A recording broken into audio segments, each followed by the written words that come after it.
అఖండమండలాకారం వ్యాప్తం येन చరాచరం తత్పదం దర్శితం येन తస్మై శ్రీ గురవే నమః. సదాశివసమారంభాం శంకరాచార్యమధ్యమాం అస్మదాచార్యపర్యంతాం వందే గురుపరంపరాం. గురుబ్రహ్మా గురుర్విష్ణు గురుదేవో మహేశ్వరః. గురు సాక్షాత్ పరబ్రహ్మ తస్మై శ్రీ గురవే నమః. నిత్యానందం పరమసుఖదం కేవలం జ్ఞానమూర్తిం విశ్వాతీతం గగన సదృశం తత్వమస్యాదిలక్ష్యం. ఏకం నిత్యం విమలమచలం సర్వధీ సాక్షిభూతం భావాతీతం త్రిగుణరహితం సద్గురుం తం నమామి.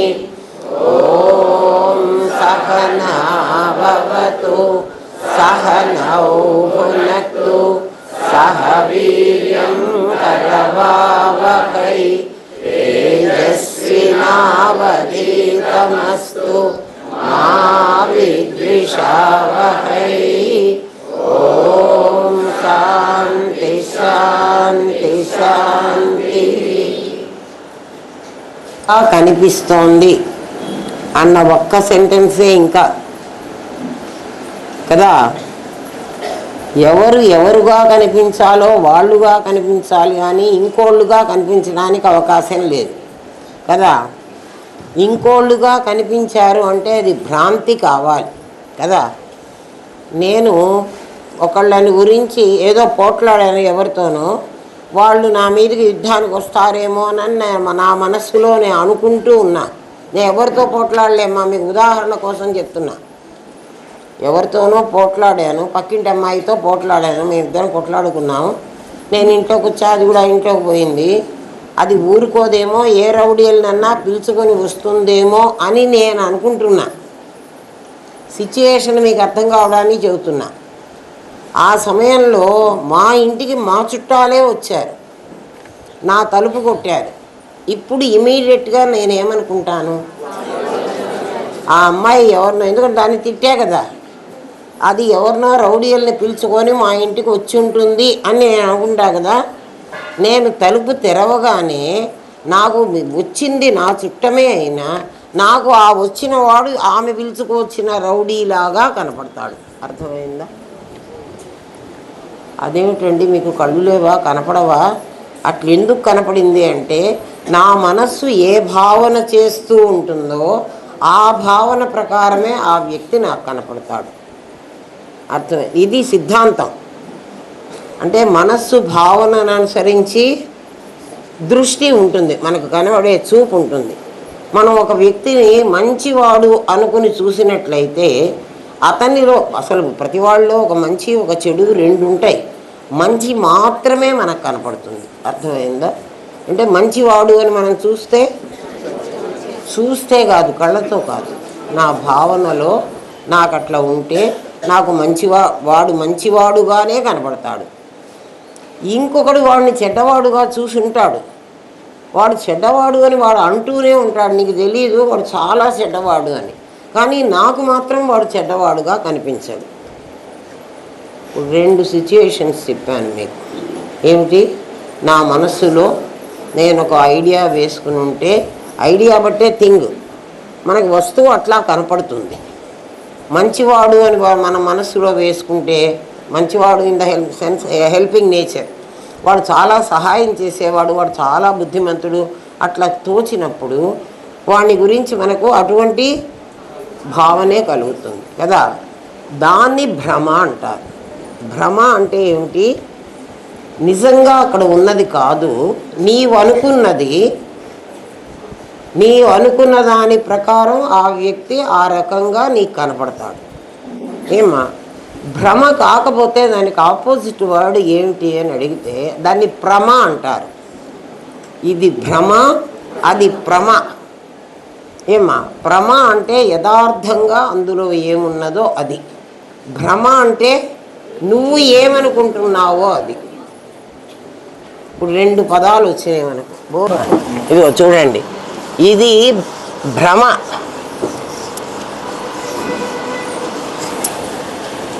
భ్రమ ఏమిటి? నా మనోభావన. మీకు ఇంకా అర్థం కావాలంటే నా మనోభావన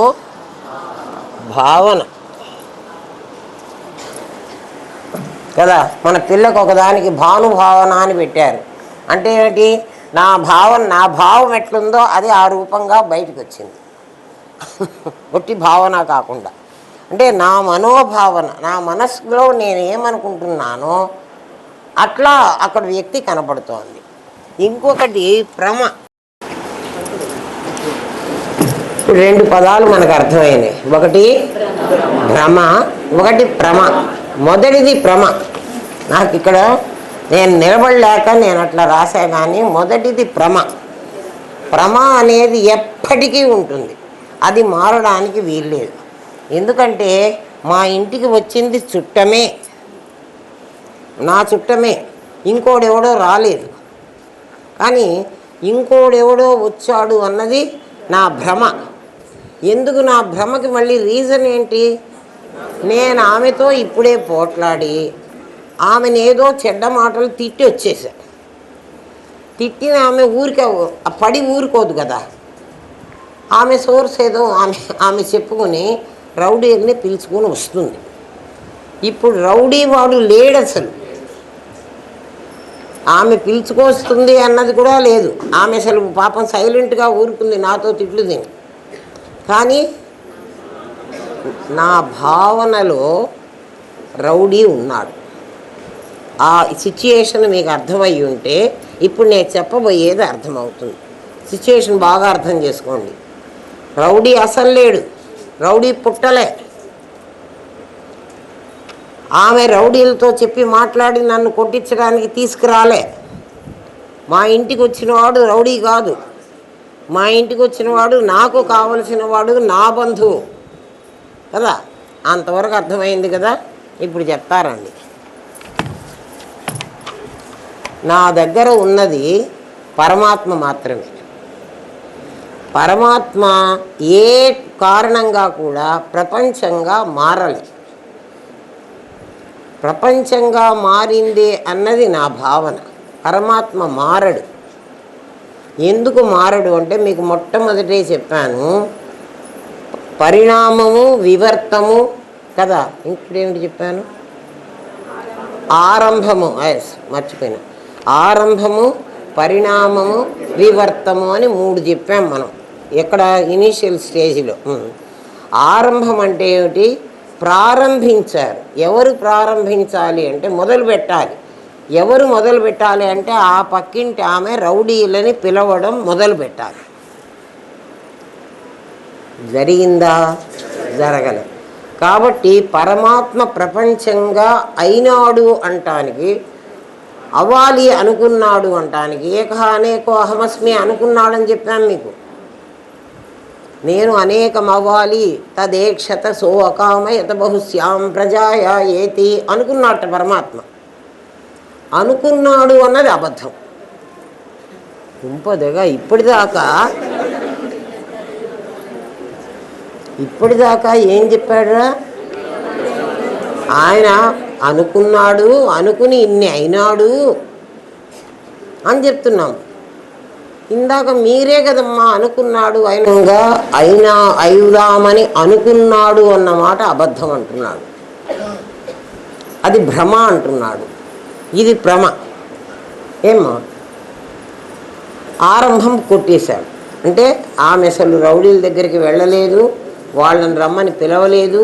నేను తిడితే పాపం తిట్లు తిని ఆమె ఊరుకుంది.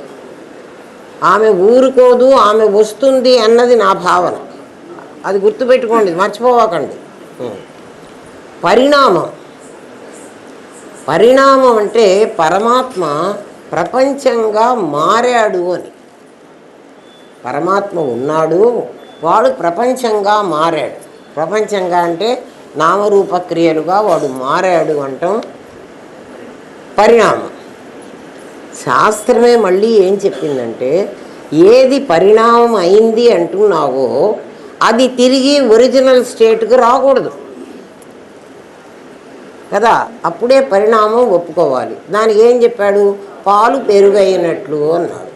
పాలు పెరుగైనట్లు పరమాత్మ ప్రపంచం అయ్యుంటే మళ్ళీ ఈ ప్రపంచం పరమాత్మ కావాలి. మరి ప్రళయంలో పరమాత్మ ప్రపంచం అవుతున్నాడా? అట్లా అయినట్లయితే ప్రపంచంగా ఆ పరిణామం ఒప్పుకోవాలి మనం కదా. పరమాత్మ ప్రపంచంగా పరిణమించాడు, మళ్ళీ పరిణామమైనటువంటిది మళ్ళీ పరమాత్మగా మళ్ళీ మారిపోతాడు. అంటే ఒకసారి మారడం చేతనైన వాడికి మళ్ళీ మారడం పెద్ద కష్టం కాదు. పరమాత్మ అట్లా మారలేదు అంటున్నాడు. ఎట్లా మారలేదు అంటే పాలు పెరుగుగా మారితే మళ్ళీ పెరుగు పాలు అయితే పరమాత్మ కూడా అట్లా అవుతాడు. ఇంపాసిబుల్, అది పాసిబిలిటీ లేదు. అవునా కాదా? అవునైతే ఏం చెయ్యాలంటే మన శరీరాలు మరణించంగానే మనం చచ్చిపోగానే ఏమ్మా ఇమ్మీడియట్గా శరీరం ఇక్కడ ఉండాలి, నాలో నుంచి వెళ్ళినవాడు పరమాత్మ అయిపోవాలి. అంతే కదా. పరమాత్మ ప్రపంచంగా మారితే నేను పరమాత్మను అనుకోండిరా, అహం బ్రహ్మాస్మి అన్నాం కదా, నేను పరమాత్మనైతే ఇప్పుడు ప్రపంచంగా మీకు కనపడుతున్నాను. నేను రాగానే భానుమతి గారు వచ్చారు అంటారు కానీ పరమాత్మ వచ్చాడు అనరు కదా.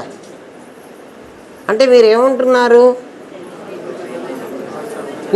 నేను ప్రపంచంగా నేను మారిపోయినానని మీరు అంటున్నారు. మరి నేను చనిపోతే ఈ శరీరం ఇక్కడే ఉంటే, అంటే ఏదైతే మీరు ప్రపంచంగా చూశారో అది ఇక్కడే ఉంటే ఏమ్మా, మరి ఇక్కడే ఉంటే నేను బతుకున్నారన్నారు కదా, చచ్చిపోయినాను ఎందుకు అంటున్నారు? అంటే నా దగ్గర నుంచి ఏదో వెళ్ళిపోయిందని మీకు తెలుసు. ఒకవేళ మీకు తెలియకపోయినా డాక్టర్ గారు చెప్తారు, ఆమె చనిపోయింది, ఆమె చచ్చింది ప్లస్ పోయింది. అంటే ఇక్కడ చచ్చేది ఒకటి ఉండాలి, పోయేది ఒకటి ఉండాలి. ఇప్పటి వరకు మనం ఏమనుకుంటామంటే చచ్చింది శరీరం, పోయేది ఆత్మ అనుకుంటాం. ఆత్మ కాదమ్మా, ఆత్మ వచ్చేది పోయేది కాదు. ఇది పూర్తిగా మీకు అర్థమైతే ఈ సిద్ధాంతం మీకు తెలుస్తుంది. వింటూ ఉండండి. డౌట్ వస్తే వెంటనే ఇమీడియట్గా హ్యాండ్ రైజ్ చేయండి. ఇప్పుడే చెప్తాను, ఎందుకంటే అందరికీ డౌట్ రాకపోయి ఉండొచ్చు. మీకు వస్తే మీరేం సిగ్గుపడాల్సిన అవసరం లేదు, ఎప్పుడు కూడా తెలుసుకోవాలి. నేను చాలా క్లారిటీ ఇచ్చే చెప్తున్నాను అని నేను అనుకుంటున్నాను, అది నా భ్రమ.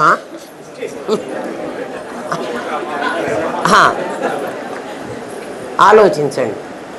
ఏమ్మా, చచ్చిపోయాడు అంటున్నారు, ఒక పోయేవాడు ఉన్నాడు.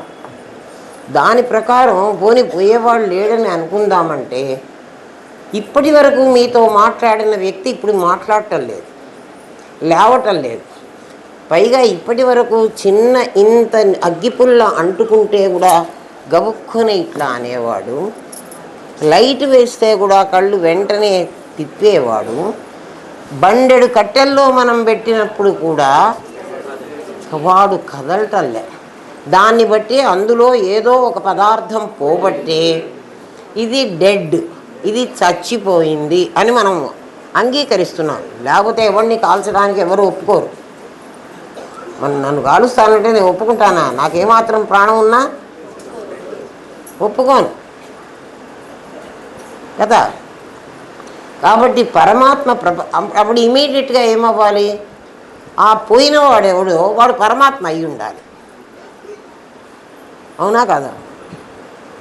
ఇక్కడ ఉన్నవాడు మిమ్మల్ని కన్ఫ్యూజ్ చేయటంలే. మీకు విషయం సరిగ్గా అర్థమైతే ఇంకా మర్చిపోదు.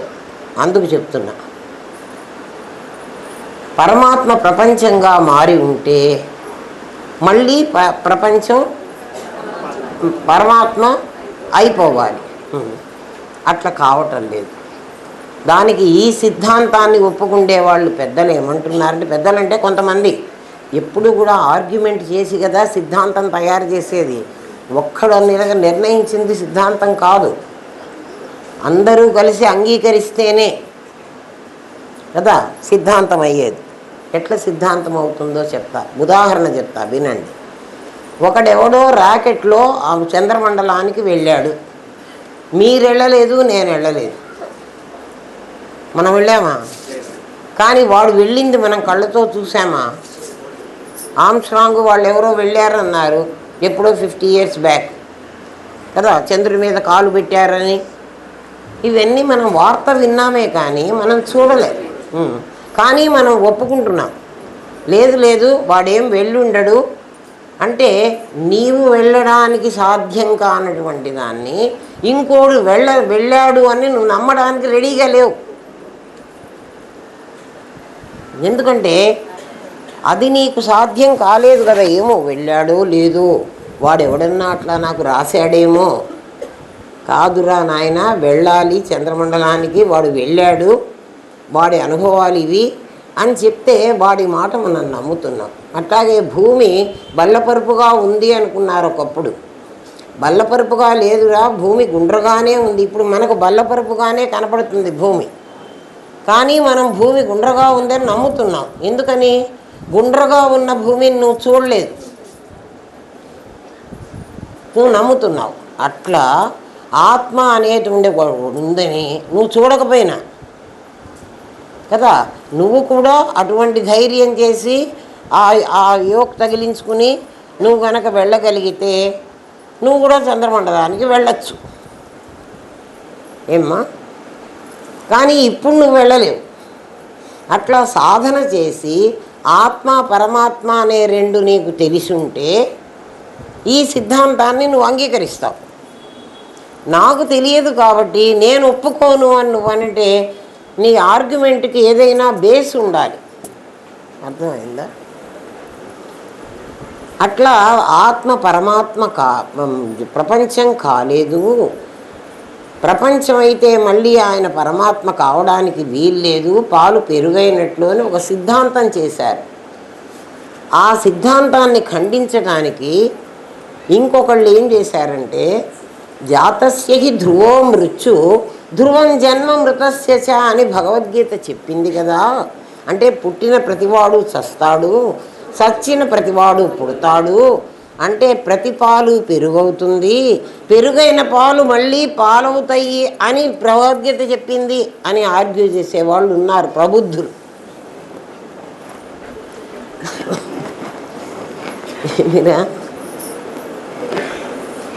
శంకర భగవత్పాదులు ఎంత ఎసెన్స్ తీశారంటే చాలా జాగ్రత్తగా వినాలి. అంటే అద్వైతం ఎందుకు గొప్పది అంటే ఇన్ని సిద్ధాంతాలను ఖండించి అద్వైతాన్ని స్థాపించాడు మహానుభావుడు.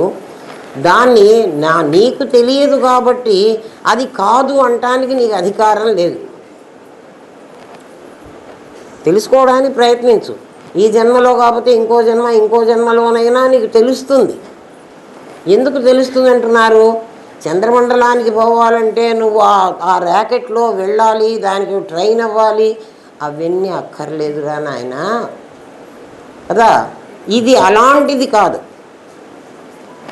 చంద్రమండలానికి నన్ను కూడా పంపించండి అంటే నిన్ను పంపించాడు. ఎందుకని? నీకు ఆ ఎలిజిబిలిటీ లేదు. పరమాత్మ అట్లా చెప్పలే. ప్రతి ఒక్కడు కూడా పరమాత్మయే. వాణ్ణి తెలుసుకోవడానికి ప్రతి ఒక్కడికి అర్హత ఉంది. అయితే తెలుసుకునే బుద్ధి కావాలి. నువ్వు స్త్రీవా పురుషుడివా, చిన్నవాడివా పెద్దవాడివా, హీన కులసుడివా గొప్ప కులసుడివా, మాకు సంబంధమే లేదు. అది కాకుండా ఇప్పుడు నువ్వు అదే అయ్యి ఉన్నావు అంటుంది. అది వచ్చిన తిప్పలు కష్టం. నేను అదే అయ్యి ఉంటే నాకు ఎందుకు తెలియలేదు, అందుకని నిన్ను తెలుసుకోవడానికి ఇన్ని రకాలుగా చెప్తామంటోంది శాస్త్రము. ఆ సిద్ధాంతాన్ని అంగీకరించి, ఏ సిద్ధాంతాన్ని? పుట్టిన ప్రతివాడు చస్తాడు, చచ్చిన ప్రతివాడు పుడతాడు కదా. కాబట్టి పాలు ఎప్పుడు పెరుగవుతుంది, పెరుగైన పాలు మళ్ళీ కొంతకాలానికి మళ్ళీ పాలగా మారుతుంది. అది జరగదని మనకు తెలుసు కదా. పరిణామం చెల్లదు అన్నాడు. పరమాత్మ ప్రపంచంగా కాలేదు అని. మరి పుడతారంటున్నారు, చస్తారంటున్నారు అంటే శాస్త్రం మళ్ళీ మనం ఒక అబద్ధం అనడానికి వీల్లేదు. శాస్త్రం ఏం చెప్పిందంటే చచ్చిన ప్రతివాడు చావడం అంటే మనకు 3 శరీరాలు ఉన్నాయి, ఒక్క శరీరం మాత్రమే పడిపోతుంది, ఒక శరీరం మాత్రమే పడిపోతుంది, మిగిలిన 2 శరీరాలు వెళ్ళిపోతాయి. ఎక్కడికి? స్వర్గానికో నరకానికో. ఏమ్మా, ఆ 2 శరీరాలు నిరాకారం, వాటికి ఆకారం ఉండడానికి వీల్లేదు. అందుకని చచ్చిపోయిన తర్వాత ప్రతి 10 రోజుల కర్మలు దశరాత్రములు అంటారు కదా. మన జాతులన్నిటికీ దశరాత్రములు, వైశ్యులకు ఒక్కళ్ళకి 16 రాత్రాలు. మరి ఈ శాస్త్రం ఎందుకు అట్లా నిర్ణయించిందో నాకు కూడా తెలియదు. నేను చదువుకున్న దాంట్లో ఒక్క వైశ్యులకు మాత్రమే అంది, మిగిలిన జాతుల వాళ్ళకి కాదు. ఏమ్మా, వాళ్ళకి 16 రాత్రులు ఉంది, మనకి మనందరి జాతుల వాళ్ళకి 10 రాత్రులే. ఈ 10 రాత్రుల లోపల ఈ కొడుకు చేసేటువంటి కర్మకాండ వల్ల ఆ నిరాకారమైన దానికి ఆకారం వస్తుంది. ఏమ్మా, దాని పేరు ప్రేత. ప్రేత అంటే అర్థం ఏమిటంటే డిపోర్చ్ అయింది. రైలు డిపార్చర్ అంటే ఏమైపోయింది? వెళ్ళిపోయింది కదా. అట్లా ఇందులో నుంచి వెళ్ళిపోయింది ఒకటి.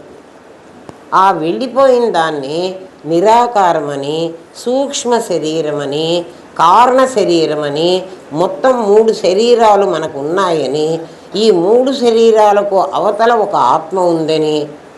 ఏమ్మా, ఇది మీరు ఎట్లా అర్థం చేసుకోవాలంటే అర్థం ఉంది. ఏమ్మా, ఎక్కడా అబద్ధం లేదు.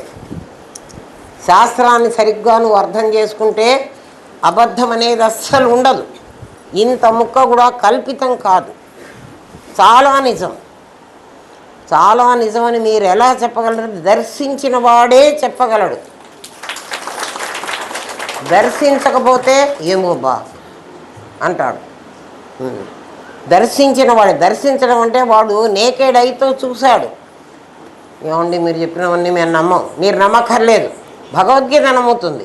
ప్రత్యక్షావగమం ధర్మ్యం సుసుఖం కర్తుమవ్యయం. భగవద్గీత ఏం చెప్పిందంటే ప్రత్యక్షం, నీ కంటికి కనబడుతుంది. మీ కంటికి కూడా కనపడిస్తా ఇప్పుడు. అంటే మీరు అంత వినాలి. మీరు నిద్రపోతూ నన్ను డిస్టర్బ్ చేస్తే మాత్రం నేను చెప్పింది మీకు అర్థం కాదు. చాలా అలర్ట్గా ఉండండి. ప్రత్యక్షావగమం, మీ కంటికి కనపడుతుంది. పరమాత్మ కనపడడు అన్నాడు ఒక చోట. ఇక్కడేమంటున్నాడు? ప్రత్యక్షం అవుతుంది. అక్షం అంటే కన్ను, అక్షానికి ప్రతిగా అంటే ఏమిటి? ఎదురుగా కనపడుతుంది. ఎప్పుడు కనపడుతుంది? ధర్మ్యం, ధర్మంగా నువ్వు ఆలోచిస్తేనే కనపడుతుంది, అధర్మంగా ఆలోచిస్తే కనపడదు. ఆ పదానికి, ధర్మ్యం అన్న పదానికి మీకు అర్థం అవడం చెప్తాను వినండి. ఎందుకంటే నేను ఒక పరీక్షకు అపేర్ అవుతున్నా. అది మ్యాథ్స్ కావచ్చు, ఫిజిక్స్ కావచ్చు, కెమిస్ట్రీ కావచ్చు, నా ఇష్టం, నా సబ్జెక్ట్ నాది. ఆ పరీక్షకి నేను కూర్చుంటున్నా. నేను కాపీ కొడతానేమోనని డిపార్ట్మెంట్ ఏం చేస్తుందంటే నా పక్కన, నేను ఫిజిక్స్ అయితే ఇక్కడ సైన్స్ ఇంకో మ్యాథ్స్ వాడిని వేస్తాడు ఈ లైన్లో, ఆ లైన్లో ఇంకో ఇంజనీరింగ్ స్టూడెంట్ని వేస్తాడు. అంటే నా సబ్జెక్టుకి సంబంధించని వాడిని వేస్తారు. నేను పరీక్ష కూర్చుంది నా సబ్జెక్ట్లో పాస్ కావడానికి, అంతేనా? డిగ్రీ నాకు దేంట్లో ఇస్తాడు? నేను దేంట్లో చదువుతున్నానో దాంట్లోనే నాకు ఇవ్వాలి. నా క్వశ్చన్ పేపరే నాకు ఇచ్చారు. ఇప్పుడు నా ఆన్సర్ షీట్ మీద నేను నా క్వశ్చన్ పేపర్కి ఆన్సరే చెయ్యాలి. నేను ఈ పక్కవాడి పేపర్ చూసి రాశాను అనుకోండి, ఏమవుతుంది? అన్నీ రాసేసాను, ఆన్సర్ షీట్ కంప్లీట్గా రాశాను, అన్ని క్వశ్చన్లకి ఆన్సర్ చేశాను. అంటే క్వశ్చన్ పేపర్లో ఉన్న నంబర్ నాది,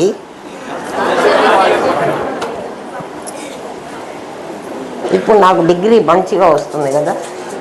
ఏంటి అంటే నీకు హూ యామై, నేనెవరు అని నువ్వు తెలుసుకోవాలి. అది నీ ధర్మం, నీ పరీక్ష అది. దానికి నువ్వు క్వశ్చన్ పేపర్ ఆన్సర్ చేస్తానని నువ్వు అప్లికేషన్ పెట్టుకున్నావు. ఎవరికి? పరమాత్మకి. యూనివర్సిటీ అయింది, ఆయనే వైస్ ఛాన్సలరు, ఆయనే ఛాన్సలరు, ఆయనే ప్రిన్సిపలు, ఆయనే లెక్చరరు, ఆయనే ప్యూను, ఆయనే బెల్ కుట్టేవాడు. ఎందుకంటే ఆల్ ఇన్ వన్. ఎవరు? అయ్యా నువ్వెవరో నాకు తెలియాలి. హూ యామై అంటే అర్థం అది. ఏమ్మా నేనెవరు, అది నా పరీక్ష. నేనెవరు నాకు తెలియాలంటే నాకు ఇమ్మీడియట్గా అట్లా తెలియదు. నేను ఎవరు అనగానే నేను ఈ బాడీ, నేను ఈ నామరూపాలు, నాకు అదే తెలుసు. కాదు, పరమాత్మ ఏమంటున్నాడు, నువ్వు కూర్చున్న పరీక్ష ఇది. ఇది అంత తేలిగ్గా తెలిసే క్వశ్చన్ కాదు. ఏమ్మా దుర్లభం, ఇది చాలా కష్టమైన ప్రశ్న. అంటే నీ సబ్జెక్టు చాలా కష్టమైనది. నువ్వు పరీక్ష కూర్చో, ఎట్ ఏ టైం పాస్ కాలేకపోవచ్చు, కానీ మెల్లమెల్లగా 1వ క్లాసు, 2వ క్లాసు, 3వ క్లాసు, 4వ క్లాసు, 10th క్లాసు, ఇంటర్మీడియట్, గ్రాడ్యువల్గా నేను తీసుకొస్తా. ధ్యానం చెప్పటంలే ఆయన. నువ్వు ఎంత ముద్దు అయినా 50 జన్మలు ఇచ్చినా నేను లాక్కొస్తా. ఎందుకంటే నువ్వు నా సబ్జెక్ట్ మీద నిలబడితే. కానీ నువ్వేం చేస్తావంటే పక్కవాడి పేపర్ అంతా రాసుకుంటున్నావు.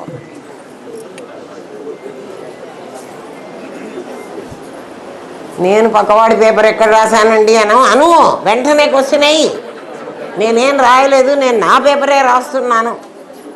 మీరు పక్కవాడి పేపర్ ఎట్లా రాస్తున్నారో చెప్తా.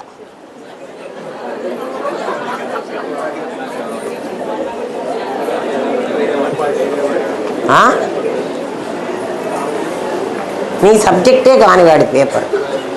మనం అందరం హిందువులం కదా. హిందూ మతం అంటే అర్థం ఏమిటి? హిమ్ అంటే ప్రకృతి, ప్రకృతి అంటే ఈ పైకి కనపడుతున్నటువంటి ఈ శరీరం, పాంచభౌతికమైన శరీరం. దూ అంటే దాన్ని చీల్చు. ఈ భౌతిక శరీరాన్ని చీల్చి, ఆంజనేయ స్వామి ఫోటో చూసుంటారు మీరు ఎక్కడైనా. ఆంజనేయ స్వామి ఇట్లా చీల్చుకుని లోపల రాముణ్ణి చూపిస్తారు మీరు.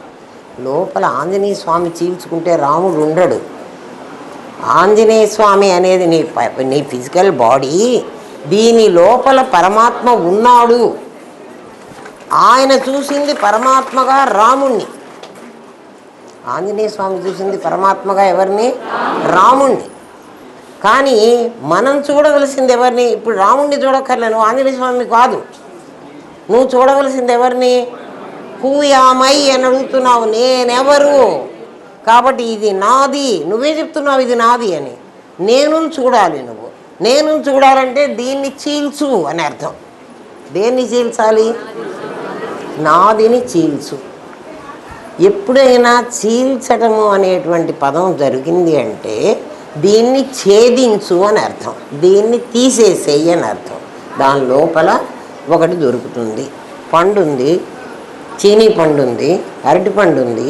వెంటనే ఏంరా ఊడిపోయిందా? నాకు బాగా అక్కర్లే.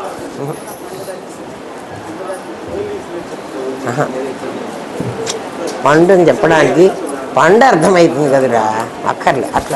అట్లది కానీ చెప్పండి. అరటి పండు కానీ చీని పండు కానీ మనకి ఇచ్చారనుకోండి, ఆ పండుని తినాలి అనుకుంటే మనం ఏం చేయాలి? చీల్చాలి.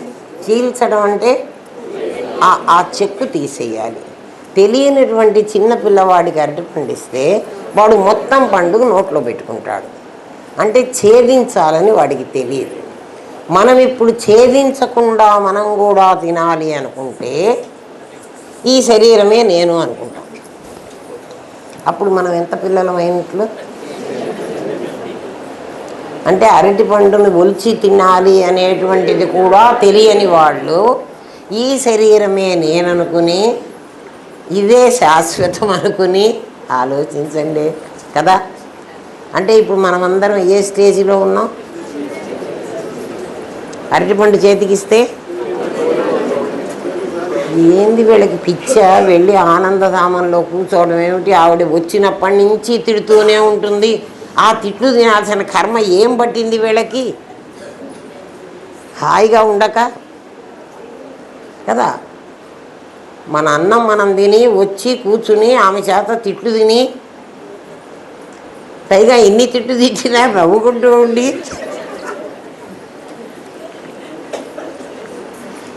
అరటి పండుని ఛేదించండి. హిందూ అన్న పదానికి అర్థం అది. అంటే నీకు కనిపిస్తున్నటువంటి నామరూపాత్మకమైన ఈ ప్రపంచాన్ని, ప్రపంచం అంటే జీవ జగత్తులు చెప్పా కదా. ఇండివిజువల్ జీవుడు, సమిష్టి జగత్తు. జీవుణ్ణి చీల్చు, జగత్తును చీల్చు. చీలిస్తే వ్యవహారం బయటపడుతుంది. చీల్చడం అంటే ఎట్లా? అరటిపండు అయితే సాకారం నా దగ్గర కనబడుతున్నది, దాని ఓపెన్ చేయొచ్చు. అట్లాగే చీనీ పండు అయితే ఒలిచి, ఎప్పుడు సారం తినాలంటే పండు ఒలవాలి. దానిమ్మ కానీ ఏ పండైనా ఒలచకపోతే తినలే. దాన్ని ఛేదించు అని. ఇది పరిణామం కాదు అని చెప్తోంది. పరిణామం కాదు అంటానికి దీంట్లో నుంచి కూడా చెక్కు బయటికి రావడం మనం చూసాం. అరటిపండులో కానీ చీని పండులో కానీ ఏ పండైనా చెక్కులు తీసిన తర్వాత ఏం చేద్దాం? చెక్కు పారేస్తున్నాం. దీని చెక్కుని తగలబెడుతున్నాం. అది కూడా పూడ్చిపెడతాము. కొంతమంది పూడ్చిపెడతారు, కొంతమంది కాల్చడము పూడ్చడము అనేదమ్మా మనం దాని నుంచి బ్యాక్టీరియా మరి స్ప్రెడ్ అవ్వకుండా ఉండడానికి కాల్చాలి. అవన్నీ చచ్చిపోని అని. అంతేగాని కాల్చాలి పూడ్చాలి అనేటువంటి నియమం ఏం లేదు. అదే మా ఇంట్లో అస్సలు లేదండి, మేము పూడ్చే పెడతామండి. మీ ఇంట్లో ఏమిటి ఉండడం? ఒక జనరేషన్లో పూడ్చిపెట్టారు. భూమి సరిపోవటంలే, ప్రతి చోట ఉమరఖయాం చెప్తాడు కిందంతా శవాలు పడుకొని ఉన్నాయని. నిజంరా కదా. ఎన్ని జనరేషన్లు గడిగినాయో, నువ్వున్న చోటే ఎంతమందిని పూడ్చిపెట్టారో. వాస్తు ప్రకారం సైన్స్ అంతా ఒకటేంటారా. వాస్తు ప్రకారం మనం ఇల్లు కట్టుకోవాలంటే వాడు ఇంత లోతు తవ్వమంటాడు. ఎముకలు ఉన్నాయి ఏమో చూడండి. ఎందుకు ఎముకలు ఉంటాయి భూమిలో?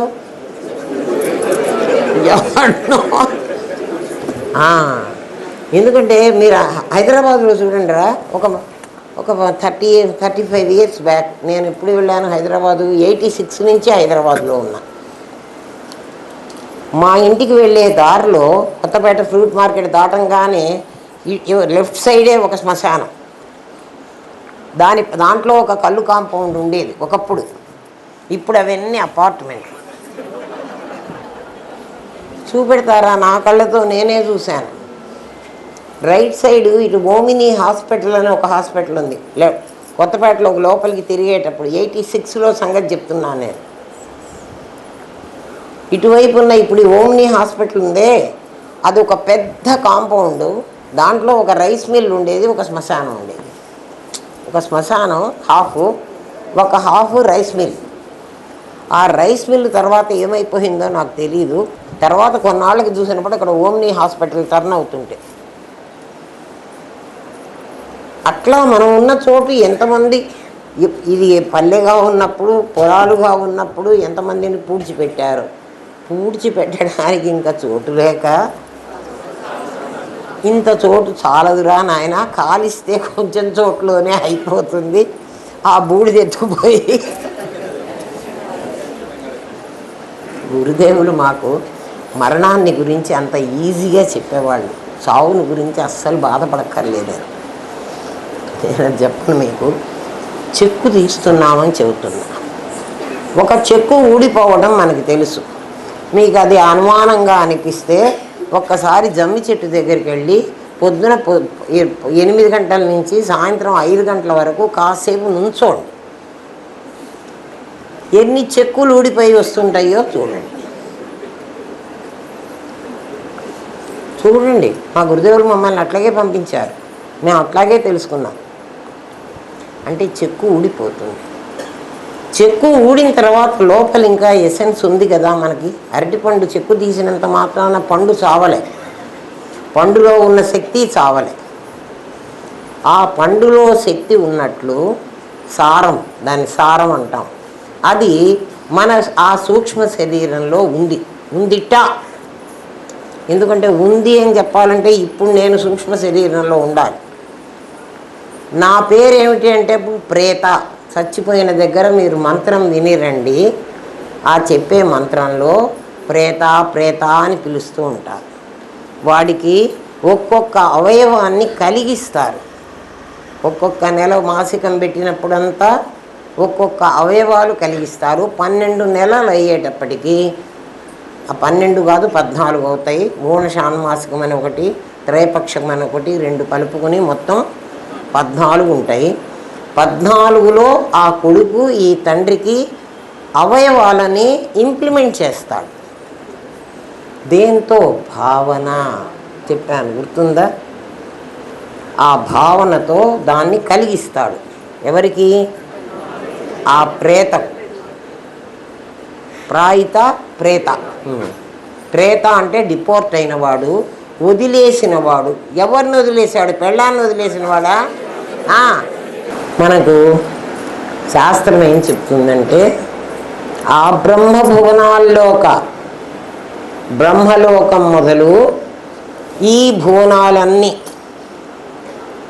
ఈ భువనాలే భవనాలు. భవనాలు అంటే ఇళ్ళు. ఈ ఇళ్ళు ఎట్లా ఉన్నాయి అంటే, ఏమ్మా భగవద్గీత చెప్తుంది ఈ మాట. ఒక పెద్ద, ఒక 14 స్టోరీస్ బిల్డింగ్ ఒకటి కట్టారు. 14 స్టోరీస్, 14 అంతస్తుల బిల్డింగ్. అది గ్రౌండ్ లెవెల్లో నుంచి క్రిందికి 7 అంతస్తులు, పైకి 7 అంతస్తులు కదా. ఒక 14 అంతస్తుల భవనాన్ని మీరు ఊహించుకోండి. ఆ భవనంలో లైట్లు వెలుగుతున్నట్టు ఊహించుకోండి. ఒక్కొక్క లెవెల్లో ఒక్కొక్క లైట్ వెలుగుతూ ఉంది. అది బ్రహ్మలోకం. మధ్యలోది భూలోకం, మనం ఉన్నది. కింద ఉన్నది అతల వితల సుతల రసాతల తలాతల మహాతల పాతాళ. ఏమ్మా, ఈ లోకాలు మనమందరం దర్శించొచ్చాం. మీరు దర్శించారేమోనండి, మేము మాత్రం దర్శించలే. మీరు దర్శించకపోతే ఎవరింటికన్నా వెళ్ళి చూసి, అబ్బా వాళ్ళ ఇల్లు నరకంలాగా ఉందిరా అంట. నరకంలాగా ఉందని ఎట్లా పోలుస్తున్నావు? నువ్వు చూసొచ్చావు. ఎప్పుడు చూసొచ్చావు? అందుకే నీ ప్రీవియస్ బర్త్ ఉంది అని చెబుతున్నాం. అంతకుముందు నీకో జన్మ ఉందిరా. స్వర్గంలాగా ఉంది ఆ హోటల్ అంటే, స్వర్గాన్ని కూడా. కాబట్టి నువ్వు పాపం పుణ్యం 2 చేసావు. 2 చోట్లకి నువ్వు పోయి వచ్చావు. గీతాచార్యుడు అబద్ధం చెప్పడు. అటు 7 లోకాలు, ఇటులు 7 లోకాలు. నువ్వు చేసినటువంటి నీ టికెట్ ఏముందో నీ దగ్గర, నా దగ్గర టికెట్ ఉంది. నేను ఏసీ టికెట్ తీసుకుంటే, ఫస్ట్ క్లాస్ ఏసీ తీసుకున్నాను అనుకోండి, ఆ కంపార్ట్మెంట్లోకే నన్ను పంపిస్తాడు. నేను ఒకవేళ ట్రైన్ వెళ్ళిపోతూ గబగబా ఏ 3rd క్లాస్ కంపార్ట్మెంట్లో ఎక్కినప్పటికీ టికెట్ కలెక్టర్ వచ్చి ఏమంటాడు? అమ్మ మీ చోటు ఇది కాదు, మీరు అక్కడికి వెళ్ళిపోండి, కాసేపు కూర్చుంటాను ఆయన అంటే, అట్లా కూర్చోవడానికి వీల్లేదు. అట్లాగే ఒక 3rd క్లాస్ ప్యాసింజరు ఏసీలో ఎక్కాడు. వాడికి ఎందుకంటే వాడికి మరి ఎక్కడానికి కష్టమైంది. ట్రైన్ వెళ్ళిపోతుంది, ఎదురుగా ఏసీ కంపార్ట్మెంట్ ఆగింది, అందులో ఎక్కి కూర్చున్నాడు. అయ్యా నేను పోతాను, నా 3rd క్లాస్ ఎక్కడో వెతుక్కొని రైలు కదులుతుంటే నేను గబుక్కొని ఎక్కాను, కొంచెం నన్ను ముసలిదాన్ని కాసేపు కూర్చొని నేను 3rd క్లాస్కే పోతాను అంటే, లేదు పెద్దమ్మా నువ్వు కూర్చోడానికి వీల్లేదు, నీ పెట్టి నేను పట్టుకొస్తారా, పోదాం పద అని పిలుచుకుపోతాడా? పిలుచుకుపోడా? పర్వాలేదు నేను కాసేపు కూర్చొని ఇస్తాడా? అక్కడ కూడా అంతే. ఇది తెలిస్తే ఏమ్మా, అక్కడికి వెళ్ళడానికి అక్కడ ఆయిల్ అన్నీ మరగబెడుతుంటారని ఈ పాపం చేసిన వాళ్ళని అందులో వేయిస్తారని బజ్జీలు వేయించినట్టు అండి. ఇవన్నీ అబద్ధాలా? అబద్ధం కాదు నాయన, చాలా నిజం. ఎందుకంటే అవశ్యం అనుభోక్తవ్యం. కృతం కర్మ శుభాశుభం, శుభకర్మైనా అశుభకర్మైనా నేను శుభం అశుభం చేశానని వాడికట్ట తెలుస్తుందండి? నా టికెటే చెబుతుందండి నేను ఏసీ కంపార్ట్మెంట్లో ఎక్కాల్సిన వాడిను. థర్డ్ ఏసీ కాదు, జనరల్ కంపార్ట్మెంట్. నా టికెట్ చెప్తుంది. టికెట్ చూడగానే వాడికి అర్థమైపోతుంది. ఇక్కడ కూడా నన్ను చూడగానే వాడికి అర్థమవుతుంది. అప్పుడు ఈ క్వశ్చన్ వేసేవాళ్ళు ఏం క్వశ్చన్ వేస్తారంటే, మీరు క్వశ్చన్ వెయ్యరు కదా, విచారణ చేసుకునేవాడు నాలాంటి వాడు క్వశ్చన్ వేసుకుని దాని ఆన్సర్ తెలుసుకుంటాడు. మీరు క్వశ్చన్ ఏం వెయ్యరు, ఎందుకంటే ఊరికి అవి పురాణంలాగా వింటారు కదా, అందుకని మీకు క్వశ్చన్ రాదు. ఎవడికి క్వశ్చన్ వస్తుంది? ఎవడికి ఆన్సర్ తెలియాలి అంటుందో వాడికి క్వశ్చన్ పుడుతుంది కదా. ఆన్సర్ నాకు తెలియక్కర్లేదు అనుకున్న వాడికి క్వశ్చన్ పుట్టదు. వాడికి క్వశ్చన్ పుట్టిందిట, అయ్యా మా శరీరాలు ఇక్కడే పోయినాయి కదా, మీరు ఆ ఉన్నది సూక్ష్మ శరీరం అన్నారు కదా, సూక్ష్మ శరీరానికి సెన్స్ ఉండదు కదా. ఉండదు కాబట్టి కదా నిప్పులో కాలుస్తుంటే కూడా అది ఏం అనలేదు కదా. మరి ఆయిల్లో ఫ్రై చేస్తే మాకు ఎందుకు బాధ కలుగుతుంది కదా. అసలు శరీరమే లేకపోతే దేన్ని ఆయిల్లో ఫ్రై చేస్తారు? శరీరం ఇక్కడ చచ్చిపోయింది, ఇక్కడ కాల్ చేసాం. శిరీష అర్థమవుతోందా? వినమ్మా, ఎక్కడి నుంచి వస్తుంది మాకు శరీరం? ఇచ్చివాడా, నీకు నీ కొడుకు ఒక శరీరాన్ని ఇచ్చాడురా, నీకు గుర్తుందో లేదో? 14 రోజులు వాడు ఒక్కొక్క శరీరాన్ని, తండ్రి లేడు కర్మ లేదు ఇదంతా అబద్ధం, కొట్టేసేవాడిని చావు కొట్టండి. వాడికి తెలియకపోతే నోరు మూసుకుని ఉండమనండి. అంతేగాని ఇదంతా అబద్ధం అనేటువంటి అధికారం నీకు లేదు. ఎవడికి అధికారం ఉంటుందంటే, ఎవడు దాంట్లో ట్రై చేసి అది కాదు అని నిరూపించగలిగాడో వాడు మాత్రమే అబద్ధం అనడానికి అర్హత ఉంది. వాడు అబద్ధం అని అనడు. ఎందుకని? వాడు కనుక్కున్నాడు. అది కొలంబస్ డిస్కవర్డ్ అమెరికా అంటే, కొలంబస్ ఇప్పుడు లేడు కదా అని, లేదు కొలంబస్ ఏం అమెరికాని కనుక్కోలేదు అని ఎవడైనా నాలాంటి పిచ్చోడు అన్నాడు అనుకో, కొలంబస్ వచ్చి కొట్లాడాడు కదా. నీ అజ్ఞానానికి వాడు నవ్వుకుంటాడు ఎక్కడైనా ఉంటే, పోరా నీ దుంపలేగా నువ్వేమనుకుంటే నాకేమిటంటాడు. అంతే, అంతేనా? నీ కొడుకు నీకు ఒక శరీరాన్ని ఇస్తున్నాడు. మనం కూడా చంద్రమండలానికి వెళ్ళాలంటే మిగిలిన గ్రహాల్లోకి వెళ్ళలేదు కాబట్టి మనకు తెలియదు. మన వాళ్ళు చాలామంది మొన్న ఆ విలియమ్స్ వచ్చింది కదా, సునీత విలియమ్స్, అలా వెళ్ళాలంటే ఈ బాడీతో వెళితే ఏమాత్రం శరీరం కొంచెం ఎక్స్పోజ్ అయినా ఇది కాలిపోతుంది. అందుకని ఒక యోక్ తగిలిస్తారు వాళ్ళు మనకక్కడ.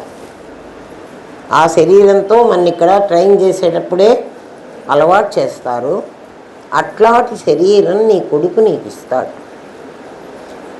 ఏమ్మా, దాన్ని అటువైపు అనుభవించడానికి, సుఖాలు అనుభవించడానికి మనకు వచ్చే భోగ శరీరం, కష్టాలు అనుభవించడానికి వచ్చే యాతనా శరీరం, అంగుష్ట ప్రమాణ దేహమైనటువంటి శరీరాన్ని నీకు ఇస్తాడట. మనందరం అట్లాంటి శరీరాలు తీసుకొని ఆయావన్నీ అనుభవించి, లేదండి నేను అస్సలు అనుభవించలేదు అంటానికి వీల్లేదు. ఎందుకంటే క్షీణే పుణ్యే మర్త్యలోకం విశంతి, అక్కడ పుణ్యమైపోగానే మళ్ళీ ఈ లోకానికి వచ్చి నువ్వు పడతావు. క్షిప్రామి అన్నాడు, విసిరి పారేస్తాడు. విసిరి పారేస్తాను.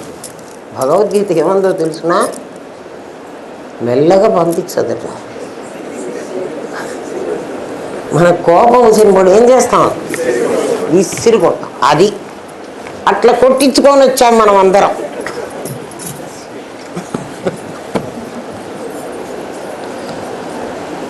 అవునా కాదా? ఇంతవరకు అర్థమైంది కదా. ఇప్పుడు రండి, ఇంతకు ముందంతా పరమాత్మని గురించి ఏం చెప్పాను? ఈ ప్రపంచం అంతా అబద్ధం, ఇదంతా ఆభాస, పరమాత్మే సత్యం, ఆయన అద్దం లాంటివాడు, అది చిదాకాశ దర్పణం. నిన్నటిదాకా చెప్పిన పాఠం అబద్ధం కాదు. ఇప్పుడు ఇందాక నుంచి చెప్పింది దానికి కలపాలి నేను. ఇది క్వైట్ ఆపోజిట్. ఎందుకని ఆపోజిట్? ఇది ప్రపంచం ఉంది అని చెప్పాను, ఈ ఉన్న ప్రపంచం లేదని చెప్పాలి ఇప్పుడు. ఏమిట్రా ఈ గోల? చాలా బాగుంటుంది, నాకైతే చాలా ఆనందంగా ఉంటుంది. ఈ ప్రపంచం ఇందా నుంచి నేను చెప్పిందంతా భ్రమ అని చెప్పాలి కదా. భ్రమలోకి తీసుకెళ్తా. ఇప్పుడు భ్రమ అని 2 పదాలు చెప్పాను కదా. ఇప్పుడు భ్రమలోకి రండి. భ్రమలో ఏమిటంటే ఉన్నది చిదాకాశమే, ఉన్నది పరమాత్మే. పరమాత్మ కంటా భిన్నంగా ఏ పదార్థము లేదు. కించిదపి, ఇంత కూడా లేదు. ఇంత అంటే ఏమిటి? ఒక అణుమాత్రమంత కూడా లేదు, అణువంత కూడా లేదుట. ఏం లేదు? ప్రపంచం లేదు. ఏమున్నది? పరమాత్మే ఉన్నది. మరి ఇందాక నుంచి మీరు చెప్పారు కదండి, 3 శరీరాలు ఉన్నాయి, 7 లోకాలు ఉన్నాయి, 14 ఉన్నాయి, మేము చేసిన పుణ్యానికి పాపానికి పోయి వస్తూ ఉంటాము. ఇందా నుంచి గంట బట్టి మమ్మల్ని చంపారు కదండి. మిమ్మల్ని చంపలేదురా, ఇది నిజమని మిమ్మల్ని ఒప్పించారు. అంటే ఫ్రమ్ నోన్, మీకు తెలిసిన దాని ద్వారా మీకు తెలియని దాని దగ్గరికి తీసుకెళ్తాను. అర్థమైందా? తెలియని దాని దగ్గరికి ఎట్లా తీసుకెళ్తున్నానో ఇప్పుడు. ఇదంతా పరమాత్మ. అర్థం అనవాకండి, దాన్ని చిదాకాశం అందాం. ఏమ్మా? చిదాకాశే సదా భాసం. చిదాకాశం ఎల్లప్పుడూ భాసమై ఉంది. భాసము ఇన్ ద సెన్స్, అందులో నేను ఈ పెన్సిల్ పెడితే, ఈ స్టిక్ పెడితే వెంటనే స్టిక్ బొమ్మ పడుతుంది. స్టిక్ పెట్టకుండా నేను ఇది పెడితే ఇదే పడుతుంది, ఇది పెడితే. ఇప్పుడు ఇది భాసం. ఏంరా? ఇది భాసం. భాసం అంటే ఏమిటి? ఏం పెడితే అది కనిపిస్తుంది. నువ్వు పెట్టేదాన్ని బట్టి ఉంది. పరమాత్మ ఏం చేశాడంటే, ఏకహ, నేనొక్కడే పరమాత్మ అనుకుంటున్నాడు. ప్రతి వస్తువులో, ప్రతి అనుభవంలో నేను ఎలా అనుభవిస్తాను, ప్రతి నేను ఎక్స్పీరియన్స్ చేయాలి ప్రతిదీ. ఎందుకంటే ప్రతిదీ అనుభవం వస్తేనే నిజమని నమ్ముతాం మనం. అనుభవమే నీకు నేర్పిస్తుంది. అది అనుభవించిన వాడు ఇంక ఇది అబద్ధము అని అనటానికి వీల్లేదు. ఏ రకమైన కష్టం వస్తే నేను ఎలా అనుభవిస్తాను అంటే రియాక్ట్ అవుతాను. యాక్ట్ అవ్వాలి, ఆఫ్టర్ దట్ రియాక్ట్ అవ్వాలి. యాక్ట్ అవ్వడం అంటే ఏమిటి? అరుణ్ గోవిల్ రాముడుగా యాక్ట్ చేశాడు అన్న వాక్యానికి అర్థం ఏమిటదా? అంటే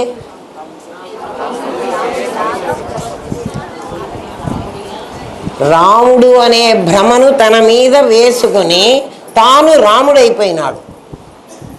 యాక్ట్ చేయటం అంటే అర్థం ఏమిటి? అంటే అరుణ్ గోవిలుగా ఉంటూ రాముడి పాత్ర వేస్తున్నప్పుడు రాముడు అయిపోవాలి. అరుణ్ గోవిల్ రాముడు అవడానికి అవకాశం ఉందా? రాముడైన అరుణ్ గోవిల్ తిరిగి అరుణ్ గోవిల్ కాగలడా? మరి అంటే రాముడుగా ఆ ఉన్న కాసేపు రాముడిలాగా వ్యవహరిస్తున్నాడు. అంటే రాముడి భావనను తను భావితుడైనాడు. భావితుడైనాడు. అర్థమైందా? పదాన్ని బాగా విడగొట్టండి, అప్పుడు పదం అర్థం మీకు వస్తుంది. ఊరికే వింటే రాదు. తెలుగు టీచర్లు చెప్పలేరు. ఎందుకని? అర్థం ఎప్పుడు నీకే తెలియాలిరా, ఒకటి చెప్పేది కాదు. మరి వాడు ఏం చెబుతాడంటే శబ్దం చెబుతాడు. శబ్దాన్ని అర్థం చేసుకుంటే తెలివి నీకుండాలి. తెలుస్తోందా? పరమాత్మ ఏమనుకున్నాడు? ప్రతి అనుభవాన్ని నేను పొందాలి, నేను పొందితేనే నాకు తెలుస్తుంది. First hand experiences. First hand, second hand కాదు. ఏమిటండి ఫస్ట్ హ్యాండ్ సెకండ్ హ్యాండ్ అని రెండు ఉంటాయా అంటే కాదు. సెకండ్ హ్యాండ్ అంటే వాడు అనుభవించి నాకు చెప్పాలి. ఫస్ట్ హ్యాండ్ ఎక్స్పీరియన్స్ అంటే నేనే అనుభవించాలి.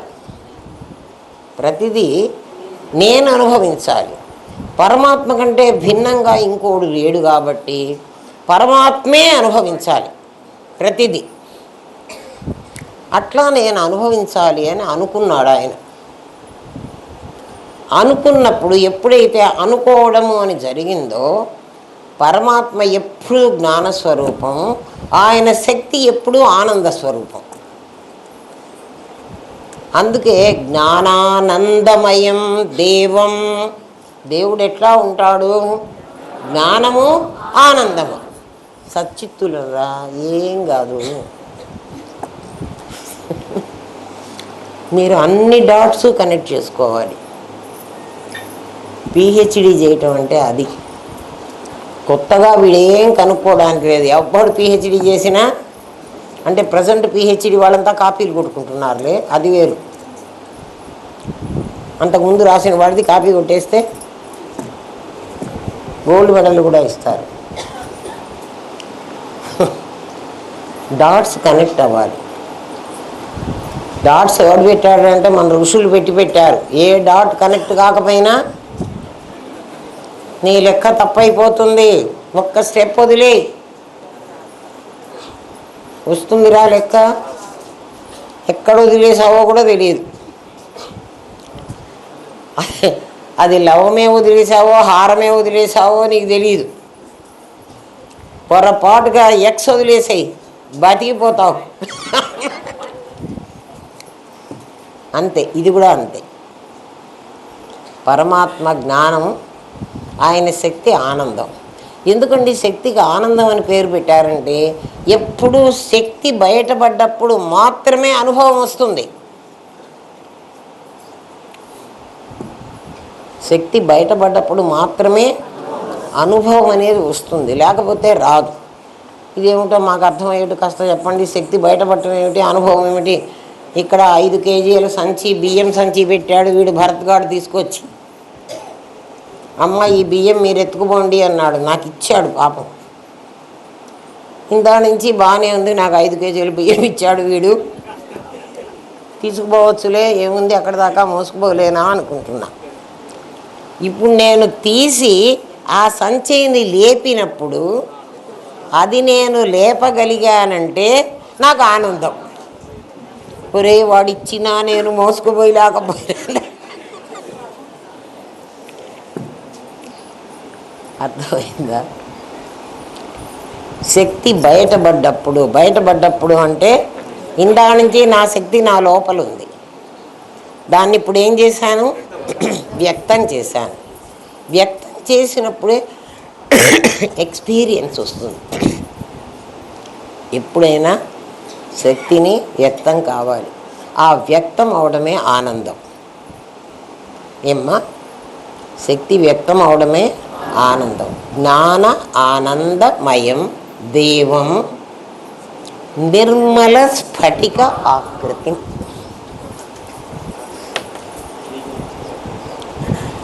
జ్ఞానానందమయం దేవం నిర్మల స్ఫటికాకృతి. నిర్మల, మాలిన్యం ఇంత కూడా లేదు. మాలిన్యం లేనటువంటి దాని ఆకారం ఎలా ఉంటుంది అంటే స్ఫటిక ఆకృతి. స్ఫటికం ఉంటుంది. స్ఫటికలింగం అని చూసుంటారు మీరు. ట్రాన్స్పరెన్సీ ఉంటుంది. అంటే ఏమిటి? అవతల నుంచి యువతలకి కనపడేట్టుగా ఉంటుంది. ఇప్పుడు ఆ కనపడే శక్తి కనుక దీనిలో లేకపోతే నేను ఈ స్టిక్ ఇక్కడ పెట్టగానే దాని తాలూకు రిఫ్లెక్షన్ పడదు. ఇప్పుడు పరమాత్మ ఎట్లా ఉన్నాడు? జ్ఞాన ఆనందమయం. దేవం, దేవం అంటే ప్రకాశం. దేవం అంటే దేవుడు కాదు, దివ్యతి. దివ్యతి అంటే ప్రకాశించేవాడు. వాడు ప్రకాశిస్తున్నాడు. ఏం ప్రకాశిస్తున్నాడండి? ఇది మామూలు మిర్రర్ కాబట్టి ఈ లైట్ లేకపోతే నా ప్రతిబింబం పడదు. ఇది నార్మల్ మిర్రర్. జడదర్పణం అంటాం దీన్ని. అది చేతన దర్పణం. మీ పదాలు కూడా మీకు రావాలి. ఇది జడదర్పణం. ఈ జడదర్పణానికి చేతన దర్పణానికి డిఫరెన్స్ ఏంటంటే, జడదర్పణం వితౌట్ లైట్ ప్రతిబింబాన్ని ఇవ్వలేదు. ఐదర్ దిస్ ఆర్ సూర్యరశ్మి ఆర్ చంద్రకాంతి, లేకపోతే ఎనీ ఫైర్. అవునా కదా? అవి ఉంటేనే జడదర్పణం ప్రతిబింబిస్తుంది. లేకపోతే జడదర్పణం ఉన్నప్పటికీ అది ప్రతిబింబించదు. చేతన దర్పణం అట్లా కాదు. చేతన దర్పణం అందుకే న తద్భాసయతే సూర్యో న శశాంకో న పావక.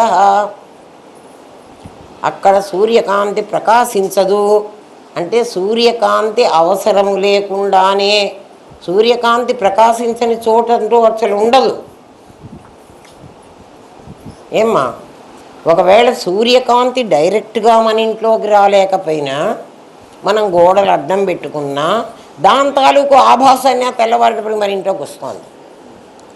మనం మంచం మీద నిద్ర లేచేటప్పటికీ మనం కళ్ళు తెరవగానే, రాత్రి మనం పడుకున్నప్పుడు చీకటిగా ఉంది, మనం కళ్ళు తెరవగానే ఏమైంది? ఎండొచ్చిందా మన ఇంట్లోకి? రాలే. అక్కడెక్కడో సూర్యు. దేవం వసతి దివ్యతి. ఏమ్మా, అందులో వసతి ఏది? సత్. దివ్యతి చిత్. శక్తి జ్ఞానం. జ్ఞానం ఎప్పుడూ పరమాత్మ. సత్యం జ్ఞానం అనంతం బ్రహ్మ. బ్రహ్మం అనే పదార్థానికి అర్థం ఏమిటి? సత్యం, జ్ఞానం. మీరు జాగ్రత్తగా అండి. సత్యం అంటే మీరందరూ నిజం అనుకుంటారు. సత్ ఇయం, ఇయం సత్, ఇది సత్.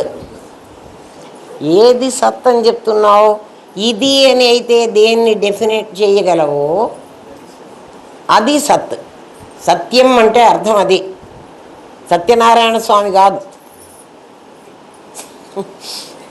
సత్యం అంటే శాశ్వతం. ఏది శాశ్వతం? సత్యం. ఆ సత్యమైనది ఏది? జ్ఞానం.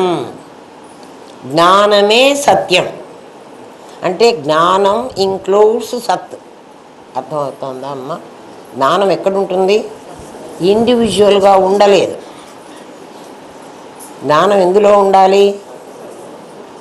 సత్తులో ఉండాలి. ఇదేంటండి మాకు ఏదో ఇట్లాంటివి చెప్తే మాకు అర్థమై చావటం లేదు, మీకు అర్థమయ్యేది చంపుతా వినండి ఎట్లా అర్థం అవుతుందో. పవర్, కరెంట్ ఉందర్రా, ఇది కరెంటు అని చెప్పాలంటే కరెంటును ఓపెన్గా చెప్పి ఇది అని చెప్తే అది ఎక్కడ నిలబడాలి? నువ్వు ఏదని చెప్తున్నావో అంతవరకు అది వ్యాపిస్తుంది.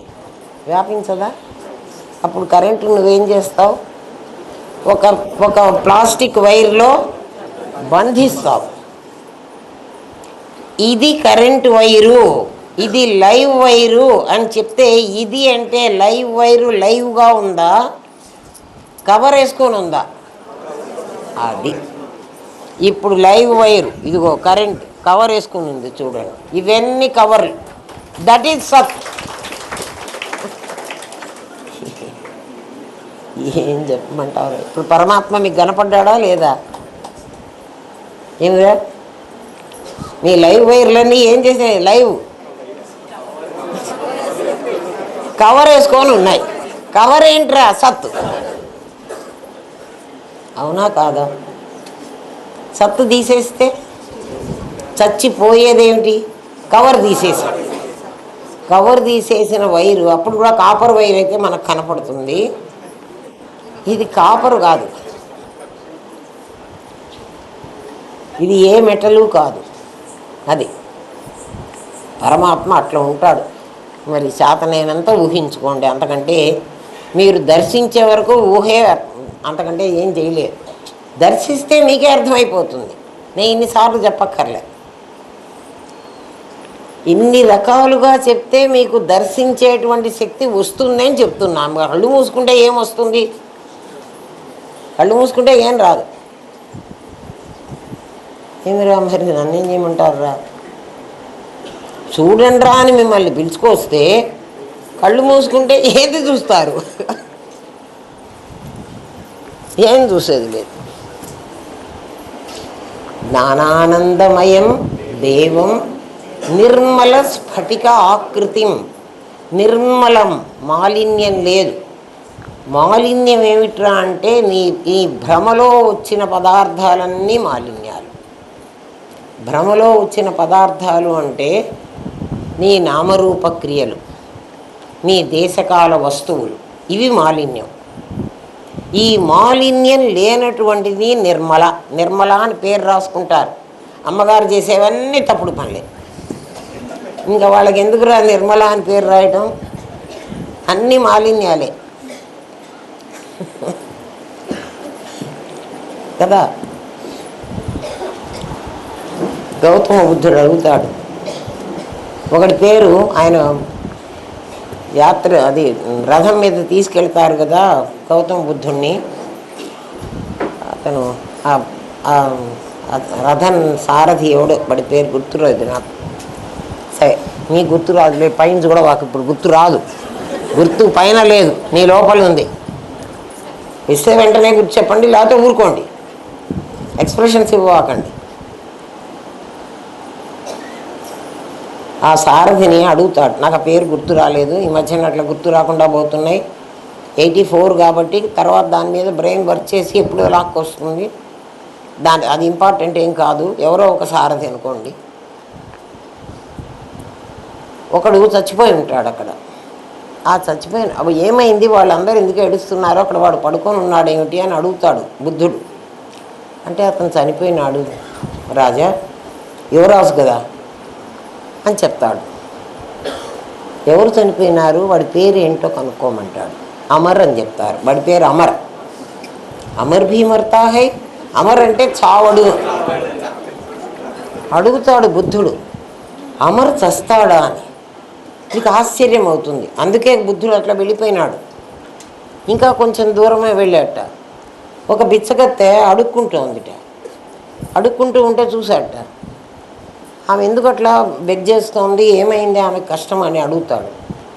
అడిగితే ఆమెకి షీఈస్ పూర్ లేడీ, అందుకని ఆమె ఉన్న వాళ్ళ దగ్గర నుంచి సంథింగ్ షీ ఆస్కింగ్ అన్నట్ట.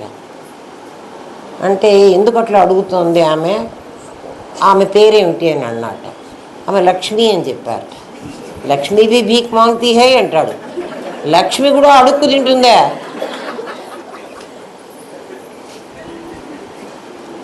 ఇవన్నీ చేసి నామరూప క్రియలు నిజం కాదు, ఇందులో దీని వెనక ఏదో ఉంది అని వెతుక్కోవడానికి వెళ్ళాడు భీష్ముడు. అర్థమైందా? మనకు నామరూప క్రియల గురించి ఇంత చెప్తుంటే మనం కళ్ళు మూసుకుని నిద్రపోతామంటే ఇంక నన్ను ఏం చేయమంటారా?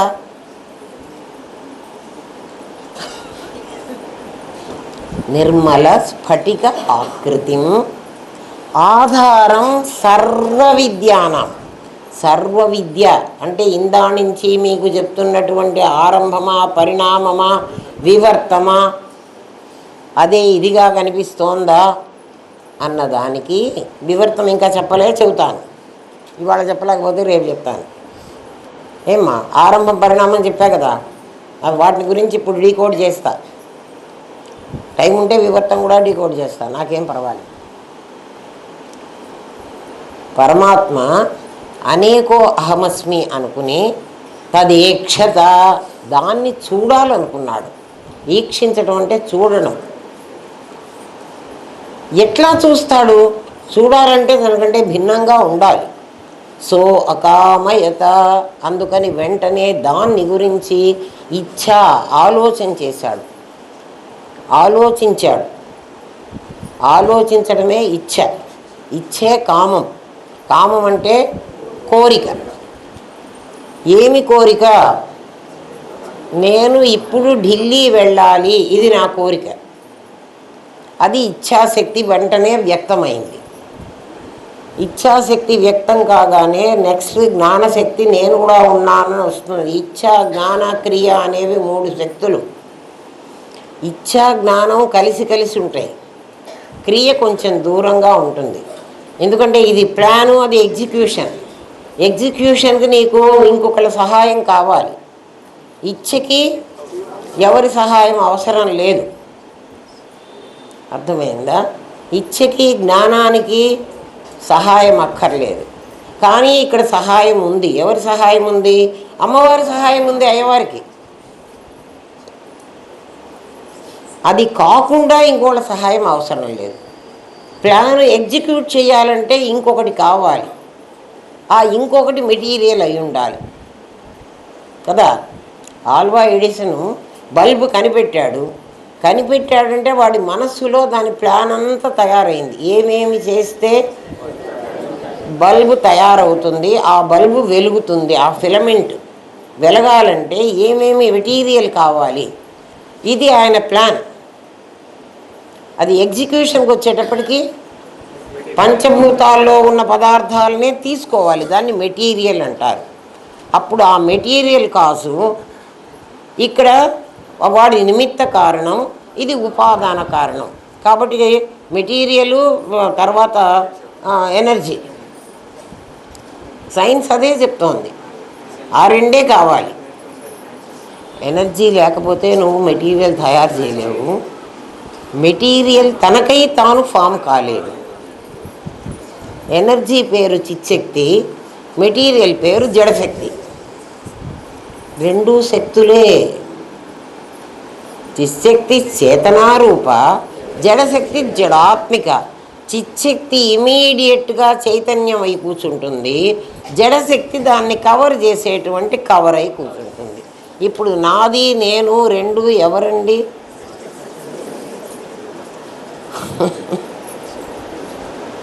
అవునా కాదా? ఈ 2 అందులో నిమిత్త కారణమైనటువంటి నేను లేకపోతే నేను అసలు ఆలోచించడానికి వీల్లేదు, తయారు చేయడానికి వీల్లేదు. నేనే మెటీరియల్గా తయారవ్వాలి. నేనే తయారవ్వాలంటే స్పేసే మాస్ కావాలి, కానీ ఇంకొకటి మాస్ కావడానికి అవకాశం లేదు. మరి స్పేస్గా ఉండకుండా మాస్ ఎట్లా అయింది అంటే, స్పేసు లిక్విడ్ ఫామ్లో అయ్యి తర్వాత సాలిడ్ ఫామ్లోకి వస్తుంది. Gas form, liquid form, solid form 3గా మారుతుంది. ఆ 3ఏ లింగ శరీరం, సూక్ష్మ శరీరం, కారణ శరీరం. కన్నును లింగ శరీరం, సూక్ష్మ శరీరం, స్థూల శరీరం. స్థూల శరీరం సొలిడిఫై అయినటువంటి మెటీరియల్. సూక్ష్మ శరీరం అది గ్యాస్ ఫామ్లో ఉందో, లిక్విడ్ ఫామ్లో ఉందో, ఏదో ఒక ఫామ్లో తయారైంది. ఈ తయారైందంతా కూడా సత్తే. చిత్తు తయారు కావడానికి వీల్లేదు. ఆ పరమాత్మ సత్యం, జ్ఞానం, అనంతం. అనంతం లిమిటెడ్ కాదు, అన్లిమిటెడ్. అనంతం అన్న పదానికి అర్థం ఏమిటి? అన్లిమిటెడ్. అంతం కాదు. అంతం అంటే ఈ టేబుల్ ఇక్కడి నుంచి ఇక్కడికి అంతం అయిపోయింది, ఈ టేబుల్ ఇది ప్రారంభం, ఇది అంతం. కాబట్టి అంతం కావడానికి వీల్లేదు. ఎవరు? పరమాత్మ. జడదర్పణం ఇక్కడ స్టార్ట్ అయింది, ఇక్కడ ఎండ్ అయింది. చేతన దర్పణం ఎక్కడ స్టార్ట్ అయిందో నీకు తెలియదు, దానికి ఎండ్ లేదు. ఎక్కడ స్టార్టింగ్ పాయింట్ ఎండింగ్ పాయింట్ నీకు తెలియవో దాన్ని రౌండ్గా నువ్వు అర్థం చేసుకోవాలి. దట్ ఈజ్ అది. అందుకు పూర్ణం. ఏం చెప్పనురా నాయన. దేనికైతే ప్రారంభము అంత్యము ఉండదో అటువంటిది ఒక పదార్థం ఉందిట, మనం చూడలే. అది సున్నా లాంటిది అని వాళ్ళు ఎవరో చెప్తే మిమ్మల్ని నమ్మమంటారా? సున్నా అయితే సున్నాగా అవతల కూడా ఇంకా ఉండాలి కదా, అందుకని సున్నా లాంటిది కాదు. దాని పూర్ణం అన్నామే కానీ ఏమ్మా సున్న పెడితే సున్నాది ఇక్కడ ఇక్కడ విశ్వం ఉండాలి కదరా. మరి సున్న లాంటిది ఏమిటి? నీ గోళాలు కదా, అండము పిండము బ్రహ్మాండం. అవి ఎప్పుడైతే అండము పిండము బ్రహ్మాండం అని గోళాకారానికి వచ్చినాయో అప్పుడు ప్రపంచం వీళ్ళే బ్రహ్మ విష్ణు మహేశ్వరులు. వీళ్ళు నిజంగా పరమాత్మ సున్నా కాదు. మరి సున్నా అని ఎందుకన్నారండి? దేనికి ఆద్యంతాలు ఉండవో, ఆద్యంతాలు ఉండవు అంటే ఎక్కడికక్కడ ఏ పాయింట్ అయితే అదే ఆద్యం అదే అంతం. అట్లా ఉన్నదాన్ని పూర్ణం అనాలి. అది పూర్ణమదః పూర్ణమిదం. అదొక్కటే పూర్ణం అనుకుంటున్నావేమో, ఇది కూడా పూర్ణమే. ప్రపంచంలో అన్నీ పూర్ణాలే. పూర్ణాత్ ఈ పెద్ద పూర్ణంలోంచి పెద్ద గుండులోంచి చిన్న గుండులు వచ్చినయ్యా కాదు. అది పెద్దది గుండు కాదు, అది వ్యాప్తం. అర్థమవుతోందా అమ్మా? అంతకంటే పరమాత్మని గురించి నన్ను ఏం చెప్పమంటారా? రాముడు కృష్ణుడు అని చెప్తే రాముడు పుట్టినప్పటి నుంచి రాముడు ప్రాయోపవేశం చేసి నీళ్ళల్లో వెళ్ళిపోయేదాకా చెప్పాలి. తర్వాత అప్పుడు మీరే అడుగుతారు, రాముడు ఎక్కడి నుంచి వచ్చి పుట్టాడండి, ఎక్కడికి వెళ్ళిపోయినాడండి, కృష్ణుడు ఎక్కడ పుట్టాడండి, ఎక్కడ పోయినాడండి కదా. ఆ విష్ణువు ఎక్కడి నుంచి పుట్టుకొచ్చాడండి? అసలు విష్ణువు లేడరా? వైకుంఠపురంలో నగరిలో ఆ మూల సౌధం లేనే లేదంటే ఆ రౌడీగాడు లేనే లేని రౌడీ నా తలుపెట్ల కొడతాడు. అర్థమైంది? పరమాత్మని గురించి తెలుసుకుంటే ఎట్లా ఉంటుందో చూడండిరా, ఎంత ఆనందం ఉంటుందో. ఎందుకంటే ఆనందమే అమ్మవారి స్వరూపం. ఆనందధామంలో మొత్తం ఆనందమే, అంతకు మించి ఇంకోటి ఏం లేదు, ఇంకోటి ఉండడానికి వీలేదు. అట్లా ఇంకోటి ఉందామని వస్తే వాళ్ళందరూ పారిపోతారు, లేకపోతే నిద్రపోతారు.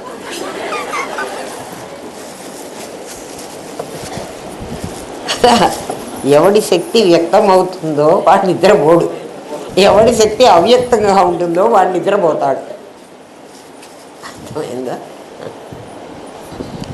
దేనికి ఆద్యంతాలు ఉండవో దాన్ని పూర్ణం అన్నారు. ఆద్యంతాలు లేవు అనే అర్థం కాదు. ఎక్కడ నువ్వు స్టార్టింగ్ పాయింట్ పెట్టుకుంటావో అదే ఎండింగ్ పాయింట్. అది అటువంటి దాన్ని పూర్ణం అనాలి. ఎక్కడ మొదలు పెడితే ఒక వృత్తానికి ప్రారంభము అంత్యము ఎక్కడుంటాయి? నువ్వు ఎక్కడ పెడితే అక్కడ కదా. ఒక పేపర్ మీద సున్నాలు రాయడం మొదలు పెడితే ఏ సున్నా కాసున్నా ఆ సున్నాలన్నీ ఎట్లున్నాయంటే దీనిలాగా ఉన్నాయి.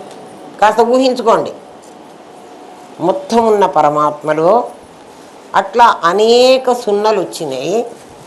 ఆ సున్నలన్నీ ఎట్లా ఉన్నాయంటే ఏకః అనేకో అహమస్మి, నేను ఒకణ్ణే అనేకమైనాను అని పరమాత్మ అన్నాడు. కాబట్టి వాడు వీడిగా మారాడని చెప్తున్నాడండి. మీరు అబద్ధం చెబుతున్నారని మిగిలిన వాళ్ళు ఎవరైనా మన్ని క్వశ్చన్ చేస్తే, మన్ని అంటే అద్వైతుల్ని క్వశ్చన్ చేస్తే పరమాత్మ మారాను అని చెప్పట్లేదయ్యా. పరమాత్మ ఘన పదార్థం ఎప్పుడూ మారదు. ఘనంగా ఉన్నటువంటిది, ఘనం అంటే ఏమిటి? డెన్సిటీ ఉన్న పదార్థం. ఇది డెన్సిటీ ఉన్న పదార్థం. నేను అట్లా ఇంగ్లీష్ పదాలు చెప్తే కష్టం. సాంద్రత ఉన్న పదార్థం. సాంద్రత అంటే అర్థం ఏమిటంటే నేను ఒక పిన్ను దీంట్లో గుచ్చాలనుకుంటే పోదు. నేను ఇంకొక పదార్థాన్ని దానిలో కలపాలనుకుంటే పోదు. బంగారం డెన్సిటీ ఉంటుంది, బంగారం సాంద్రత గల పదార్థం. బిస్కెట్, ఆ బిస్కెట్లో కాస్త ఇంత కాపర్ కలపాలంటే అందులోకి కాస్త అతుకు పెట్టి ఇంకేదన్నా పెట్టి ఫెవికాల్ పెట్టి అతికిచ్చామంటే కలవదు. మరి ఏం చెయ్యాలి? దాన్ని లిక్విడ్ ఫామ్లోకి మార్చి దీన్ని కూడా లిక్విడ్ ఫామ్లోకి మార్చి రెండు లిక్విడ్లు కలిపితే అందులో అది మెల్ట్ అయిపోతుంది. ఆ మెల్ట్ అవ్వడం కూడా దేంట్లో మెల్ట్ అవుతుందంటే సేమ్ మెటల్ అయితేనే మెల్ట్ అవుతుంది కదా. బంగారంలో మా ఇంట్లో ఉప్పు కల్లు ఉందండి, ఆ ఉప్పు కల్లు కూడా ద్రవంలాగా చేసి పంచదార కూడా ఉంది, వాటిని అవి కూడా లిక్విడ్ ఫామ్గా మారుతాయి, మీరు బంగారం సాలిడ్లో దీన్ని కలపండి అని నన్ను అడిగితే ఏవి కలుస్తాయి? ఏ పదార్థం అయితే కలుస్తుందిరా? సేమ్ మెటల్ కావాలి, అటువంటి పదార్థం అయితేనే. అట్లా బంగారంలో కలవాలంటే ఇనుము కలిపితే కలవదు, కాపర్ కలిపితే కలుస్తుంది, వెండి కలిపితే కలుస్తుంది. ఇప్పుడు బంగారంలో 22 క్యారెట్స్ అంటారు చూడండి, ఆ 22 ఏమిటంటే దాంట్లో కాపర్ కలిపాము, కాపర్ కాకపోతే సిల్వర్ కలిపాము అని వాడు చెప్తున్నాడు మనకి. ఎంత మేర సిల్వర్ కలిపాడో, ఎంత మేర కాపర్ కలిపాడో అంత మేర నీకు రేటు తగ్గిస్తున్నాడు. ఎందుకంటే అంత రేట్లు అంత ఆ 2 క్యారెట్స్ మోయను నీకు అందులో బంగారం లేదు అని వాడు చెప్తున్నాడు. బంగారంలాగే కనపడుతుంది, దాంట్లో అది లేదు. ఆ లేకపోవడాన్ని క్షీరము మున్ను నీటి కొసగెన్ స్వగుణంబును తన్ను చేరుడను. పాలు ఏం చేసినాయంటే, పాలు నీళ్ళు సేమ్ కేటగిరీ, అందుకని పాలు ఏం చేసినాయంటే నీళ్లు తనలో కలుస్తానంటే స్వగుణం, నా గుణం. పాల గుణం ఏమిటి? వైట్గా ఉండడం. ఆ నీళ్ళు వచ్చి నాలో చేరితే నా గుణం నీకు ఇస్తాను, మన ఇద్దరం ఫ్రెండ్స్, మన ఇద్దరం కలిసి ఉందామని నీళ్లను పాలలాగా మార్చిందిట. ఎవరు?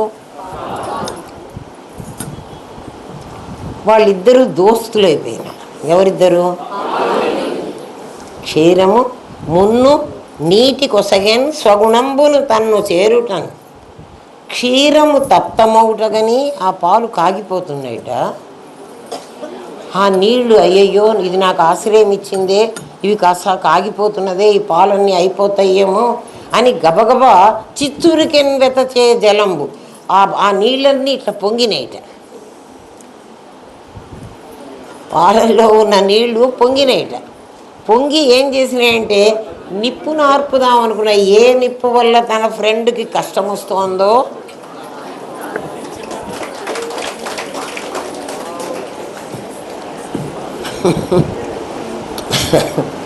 ఎప్పుడైతే నీళ్లు అలా పొంగి ఆ నిప్పులో పడిపోయి అవి పొంగిపోతున్నాయో అప్పుడు ఈ క్షీరము ఉన్ను నీటి కొసగని స్వగుణంబును తన్ను చేరుడను.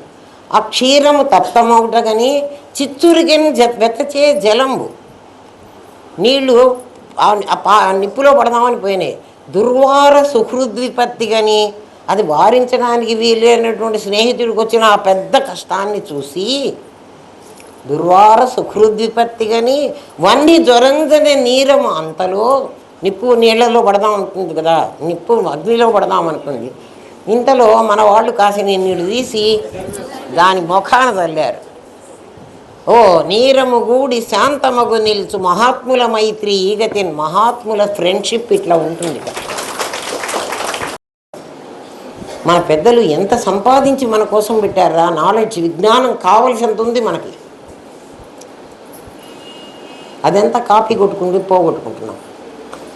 పక్కవాడి పేపర్ కాపీ కొడుతున్నాం. ఎందుకంటే పాశ్చాత్య నాగరికత అంతా దిగేసుకుంటున్నాం కదా, అదే పక్కవాడి పేపర్ కాపీ కొట్టడం అంటే. మన పేపర్ మనం రాసుకోవాలన్నా పక్కవాడి అది కూడా ఎగ్జామినేషన్ హాల్లో ఉన్నవాడే కదా వాడు కూడా. వాడు ఏ సబ్జెక్ట్ రాసినా పర్వాలే. పేపర్లన్నీ నింపేసి ఆన్సర్ షీట్ అంతా నింపా కదా. ఆ కరెక్ట్ చేసేవాడు చూసి ఇదేంది రా నాయన,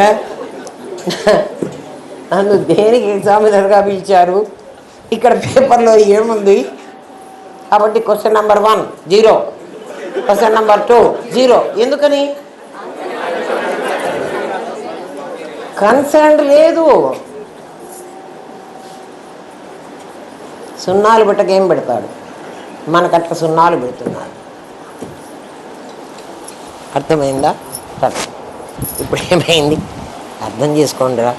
రే నేను తెలుసుకున్నదంతా మీకు చెప్పడానికి నేను సిద్ధంగా ఉన్నానురా, మీరు తెలుసుకోండిరా, నాకేం అవసరం లేదురా. మరి మేము తెలుసుకుంటే మీకేం లాభం ఉండి అంటే నా గురువుకి ఇచ్చిన మాటను నిలబెట్టుకుంటారా, అంతే. అంతకంటే నాకు అక్కర్లే. క్వశ్చన్ పేపరు మీ క్వశ్చన్ పేపర్ మీరు ఆన్సర్ చేసుకోండి, పక్కవాడి క్వశ్చన్ పేపర్ ఆన్సర్ చేయవాకండి, వాడి ఆన్సర్లు చూసి చేయవాకండి, కాపీ కొట్టవాకండి. ఇప్పుడు పక్కవాడిది ఏమిటంటే నామరూప క్రియలు ఏం చేస్తున్నాయో, ఈషణత్రయాలు ధనేషణ దారేషణ పుత్రేషణ పక్కవాడివి, నీవి కావు. నువ్వేం చేస్తున్నావు? ప్రతివాడి క్వశ్చన్ పేపర్ చూడండి రా. నీకు మానవ జన్మ ఎందుకు ఇచ్చాడు పరమాత్మ? నిన్ను నువ్వు తెలుసుకోవడానికి. బహూనాం జన్మనాం అంతే జ్ఞానవాన్ మాం ప్రపద్యతే. చాలా జన్మల తర్వాత ఈ జ్ఞానం సంపాదించుకోవడానికి అనుకూలమైన జన్మ నీకు ఇచ్చాను అంటున్నాడు పరమాత్మ. నువ్వేం చేస్తున్నావు? పక్కవాడి పేపర్ కాపీ కొడుతున్నావు. పక్కవాడి పేపర్ ఏమిటండి, వాడు చదువుకున్నాడు, వాడు పెళ్లి చేసుకున్నాడు, వాడు డబ్బులు సంపాదించాడు, వాడు పిల్లల్ని కన్నాడు, నేను అదే చేశాను. ఏమ్మా మరి మీరు కూడా అదే చేశారు కదండి, మాకు ఇంత నీతులు చెబుతున్నారు అని మీరు వెంటనే అనేటట్లయితే, నేను నా పేపర్ ఆన్సర్ చేసుకుంటూ పక్కవాడి పేపర్ కూడా చూశాను. ఒరే నీ ఆన్సర్ కరెక్ట్ కాదురా, నాది కరెక్ట్. నేను కూడా మీలాగా వచ్చాను, మీరు కూడా ఆ పనే చెయ్యండి. మీ పేపర్ ఆన్సర్ చేసుకోండి, పక్కవాడి పేపర్ కూడా వాడు కూడా రాస్తున్నాడు, వాడి పేపర్ వాడి సబ్జెక్టుకి వాడికి కరెక్ట్. పరమాత్మ ఎప్పుడైతే సంకల్పం చేశాడో ఇచ్ఛాశక్తి జ్ఞానశక్తి క్రియ లేదు. అందుకే అలర్ట్గా ఉండండి. క్రియ రాలే. మీకు నోటికి వచ్చింది కదా అని 3 శక్తులు ఉన్నాయని మాట్లాడితే ఎట్లా అన్నారా? నాకు కాలేజీలో పాఠం చెప్పినప్పుడు మొత్తం 120 మంది పిల్లలు ఉంటే 120 మంది వినరు. 120 మంది ఎందుకుంటారంటే 40 మందే ఉంటారు కదా అని అనవాకండి. మా సబ్జెక్టు 120 మంది వస్తారు, అన్ని సెక్షన్స్ వాళ్ళని కలుపుకుంటాం, ఎందుకంటే సెకండ్ లాంగ్వేజ్ అందరు రావాలి. 120 మందిలో 20 మంది పాఠం వినకపోయినా మాకు బాధ ఉండదు. ఎందుకు ఉండదు అంటే మేము పాఠం చెబుతున్నాం, జీతం తీసుకుంటున్నాం. ఇక్కడ 400 మంది ఉన్నా 500 మంది ఉన్నా ప్రతి ఒక్కడూ నాకు పాఠం వినాల్సిందే. ఒకటి నిద్రపోయినా నాకు నచ్చదు, ఎందుకంటే నేను ఇక్కడ జీతం తీసుకోవటంలే, అక్కడ నా జీతం నాకు వస్తుంది. 1వ క్లాస్ 1వ తారీఖు నాడు నా కాలేజీలో నా ఫీజు నా జీతం నాకు ఇచ్చేస్తారు. ఎంతమంది పాఠం విన్నారు ఎంతమంది వినలేదు అని నాకేం లెక్క పెట్టారు. ఇక్కడ అది కాదు. ఇక్కడ కూడా మిమ్మల్ని ఎవరు అడుగుతున్నారండి? మిమ్మల్ని ఏం అడగరు కదా అండి. మా గురుదేవుడు అడుగుతాడు, వాళ్ళకి అర్థం కాలే ఆ పాఠం అని. నాకు ఇక్కడ డిఓ గారు చక్కర్ నా పక్కనే కూర్చోబెట్టుకున్నా. ఆయనకి చెప్తా, గురుదేవ పాఠం చెప్తున్నాను, ఇందులో ఏదైనా పొరపాటు ఉంటే మీరు నన్ను ఇక్కడే ఖండించండి, వెనకే ఆపేయండి అని అడుక్కుని మీ దగ్గరికి వస్తా. జాగ్రత్తగా వినండి, ఉట్టి నమస్కారం కాదమ్మా, అది నేర్చుకోండి. ఎప్పుడైతే పరమాత్మ ఇచ్ఛ వచ్చిందో ఇచ్ఛ ప్రకారం స్కెచ్ తయారైంది. స్కెచ్ తయారైందంటే ఈ అవుట్లైన్ తయారైంది. ఈ కాగితం మీద అవుట్లైన్ వచ్చింది. ఏమ్మా అది ఈశ్వర స్థానం. అక్కడ బ్రహ్మ విష్ణు మహేశ్వరులు తయారైనారు. బ్రహ్మ విష్ణు మహేశ్వరులు అయిన వాళ్ళు ఫిగర్స్ కాదు. మరి ఎవరు వాళ్ళు అంటే దేవుడు అంటే బలం, బలం దృఢ శక్తికి పర్యాయ పదం. దేవుడు అంటే ఎవరు అంటే ఒక శక్తికి పర్యాయ పదం. పర్యాయ పదం అంటే అటువంటి పదమే మరొకటి. అది చెప్పడం కోసమే శివుడి చేతిలో త్రిశూలము, శ్రీహరి చేత సుదర్శనం. శివుడి చేతిలో త్రిశూలం పెట్టారు, ఎందుకంటే బలం. ఏం చేస్తున్నాడు? శ్రీహరి చేతిలో సుదర్శనం పెట్టాడు, చక్రం. వాళ్ళు మనుషులు కాదు, వాళ్ళు దేవుళ్ళు కాదు. దేవుళ్ళు కాదు అంటే అర్హత మనకు లేదు, ఎందుకంటే దివ్యతి ప్రకాశిస్తున్నారు వాళ్ళు. ప్రకాశించడానికి కనిపించడం చాలా బాగుంటుందిరా మీకు అర్థమైతే. దేవుడు అంటే ఎవరు అంటే శక్తి. ఆ శక్తి అవ్యక్తమైన శక్తి వ్యక్తమైనప్పుడు ఇన్ని రకాల నామరూపాలుగా నీకు కనపడుతుంది. నామరూపాలు స్కెచ్ మాత్రమే. అందుకని అమ్మవారిని ఏమన్నారంటే సృష్టికర్త్రీ బ్రహ్మరూప. బ్రహ్మరూపం పొందింది ఎవరు? సృష్టికర్త్రీ. సృష్టి చేసింది అని చెప్పలే, సృష్టి తాను అయ్యింది. ఎట్లా అయిందండి? పాలు పెరుగు ఎట్లా అయినాయండి? పాలలో ఏ భాగం పెరుగుగా మారింది? అన్నీ కదా. పాలు పెరుగు కావాలంటే పాలున్నాయి, పెరుగు అయింది. పెరుగు కావాలంటే దానికదే అవుతుందా? కాదు. పెరుగు తాలూకు ఇంత చుక్క నువ్వు తోడు అని వేస్తున్నావు. పరమాత్మ సంకల్పం అనే తోడు వేశాడు, అర్థమైందా? అప్పుడు అది పెరుగుగా మారింది. పరమాత్మ ఇచ్ఛాశక్తి అనేటువంటి తోడుని ఈ పేపర్ మీద వేశాడు. పేపర్ ఎట్లా ఉంది? వెనక ముందు రెండు కలిసినటువంటి ఒక రూపాయి. రూపాయి అంటే ఒకవైపు బొమ్మ పార్టు, ఒకవైపు బరుసు పార్టు. ఆ రెండు కలిసి ఉండాలి. అందులో ఏ ముక్కని విడదీసినా వాడు పప్పులు కాదు కదా, పపరమెంట్ కూడా ఇయ్యడు, ఎవడియ్యడు. తీసుకుపోమ్మా అంతా నీకు పప్పులు తినాలంటే నేను 4 గింజలు పెడతా తిని అంతేగాని రూపాయి తీసుకుని పెట్టనంటాడు. రూపాయి ముక్క చేస్తే పనికిరాదు. అట్లాగే సచ్చిత్తులు ముక్క చేస్తే పనికిరావు. సచ్చిత్తుల్లో అవ్యక్తమైనటువంటి శక్తి ఒకటి వ్యక్తం కావాలి. ఆ వ్యక్తం ఎప్పుడు అవుతుంది అంటే ఎప్పుడు సచ్చిత్తుల్లోంచి వ్యక్తం అవుతుంది? తదేక్షత సో అకామయత. ఆ పెరుగు కావాలి అనుకుని ఆ ఇల్లాలు ఒక అర్ధ చెంచా పెరుగు తీసుకెళ్ళి పాలల్లో పడేస్తే అప్పుడు అది మొత్తం పెరుగు అవుతుంది. ఆమె వేసింది ఇంతే కదండి, ఎందుకయింది అని అడుగుతావా? నేను చేసిన సంకల్పం ఒకటే కదా, ఇంత ప్రపంచం ఎందుకయింది అని అంటావా? పాలల్లో ఉన్న అన్ని అణువులు పెరుగుగా మారినట్లు అంతవరకే తీసుకోండి. మళ్ళీ పెరుగును పాలవడానికి వీల్లేదు. మీరు అర్థం అంతవరకే తీసుకోండి. అట్లా పరమాత్మ ప్రపంచంగా మారాడని కాదు, అసలు ఇక్కడ పదం చెప్పడానికి వీల్లేదు. ఏమ్మా ఎప్పుడు మారాడు? ఎప్పుడు అయినాడు ఆ పని? తదేక్షత సో అకామయత. ఎప్పుడైతే నేను అది కావాలి అనుకున్నాడో అప్పుడైనాడు. సరేనండి, బాగానే ఉంది మీరు చెప్తున్నది. అది కావాలి అనుకోవాలంటే ఏదో ఒకటి ఆయన చూడాలి కదండి. అది చూసి దానిలాగా ఉండాలి కదా. పక్కవాడి పేపరే లేకపోతే నేను కాపీ ఎట్లా కొడతానండి? ఎగ్జామినేషన్ హాల్లో నేను ఒక్కడనే కూర్చుంటే కదా, ఆ పక్కవాడి పేపర్ ఎక్కడి నుంచి వచ్చిందండి నాకు? ఇప్పుడు మళ్ళీ చెప్తాను, జాగ్రత్తగా వినండి. ఒక కలెక్టర్ గారు కలెక్టర్ ఆఫీస్లో అన్ని ఫైల్స్ పెట్టుకుంటారు. మన ఇంటి సంగతులు, మన రెవెన్యూ రికార్డ్స్ అన్నీ కలెక్టర్ గారి ఆఫీసులో ఉంటాయి. కన్సర్న్ క్లర్క్స్ అందరూ ఉంటారు కదా. కలెక్టర్ గారు ట్రాన్స్ఫర్ అయిపోతే ఆ పేపర్లన్నీ ఎత్తుకొని పోతాడా? కర్నూలు జిల్లా కలెక్టర్, కర్నూలు జిల్లా ఆఫీస్ అంతా కర్నూలు ఉంటుంది. కలెక్టర్ గారు మాత్రం ఇంకొక జిల్లాకి, అనంతపూర్ జిల్లాకి ట్రాన్స్ఫర్ అయిపోతారు, అంతే కదా. కలెక్టర్ గారే వెళతారు.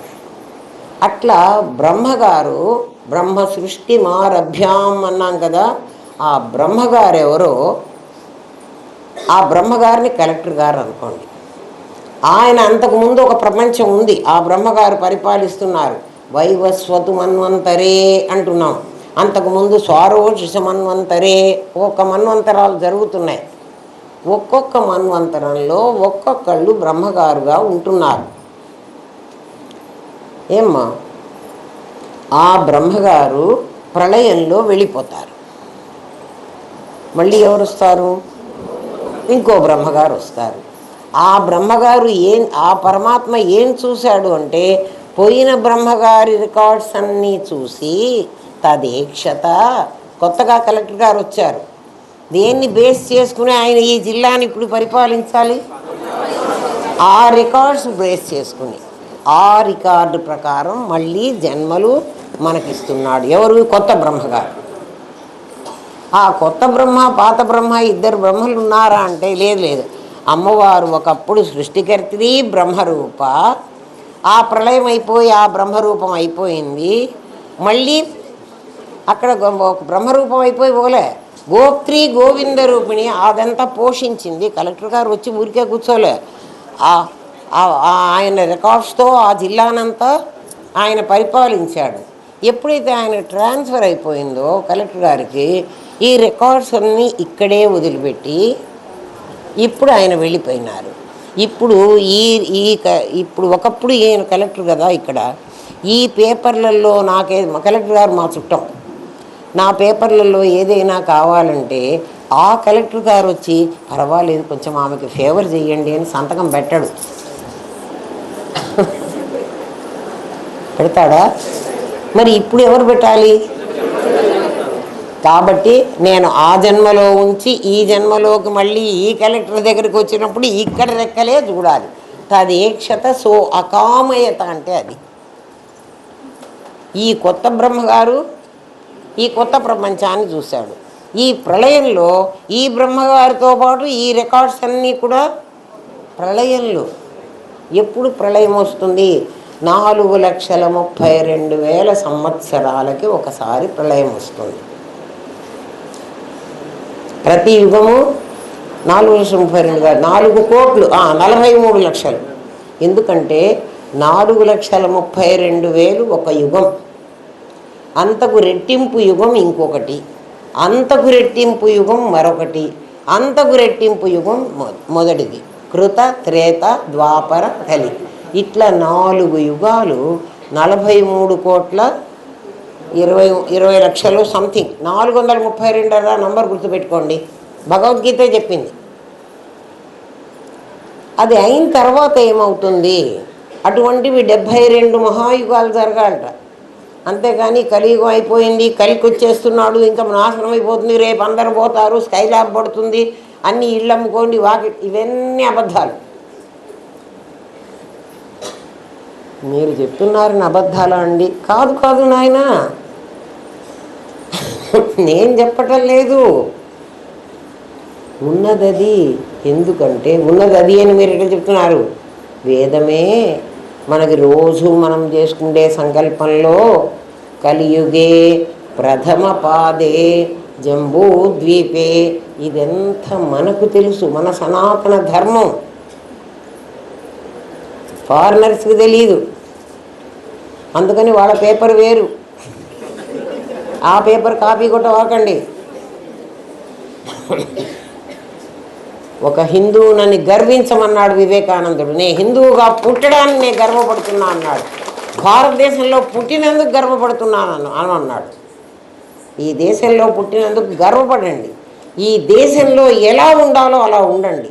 వాళ్ళని అనుకరించవాకండి. ఆ క్వశ్చన్ పేపర్ కాపీలు కొట్టవాకండి. డబ్బుల కోసం పోతే వేరే దేశాలకు పోండి, సంపాదించుకోండి, అంతేగాని మన ధర్మాన్ని పోగొట్టుకోవాకండి. ప్రథమ పాదం అన్నది ఇది, మొదటి పాదం కాబట్టి రెండో పాదం, మూడో పాదం, 4 పాదాలు ఉండాలి కదా. కాబట్టి ఇంకా 3 పాదాలు జరగాలి కదా కలియుగం. మరి ఎట్లా పోతుందర్రా? పోదు. మరి పోతుంది అంటున్నారు కదండి. అండి భూకంపం రావచ్చు, ఇంకేదో రావచ్చు, కొంచెం కొంచెం ప్రాంతం పోతుండే పోదు. ఎందుకంటే అందరం ఒకసారి పుట్టలేదు కదా, ఒకసారి కావడానికి పుడుతూ ఉంటారు. సృష్టి ఎలా జరుగుతోందంటే ఫస్ట్ మీకు అర్థమయ్యేది చెప్తాను వినండి.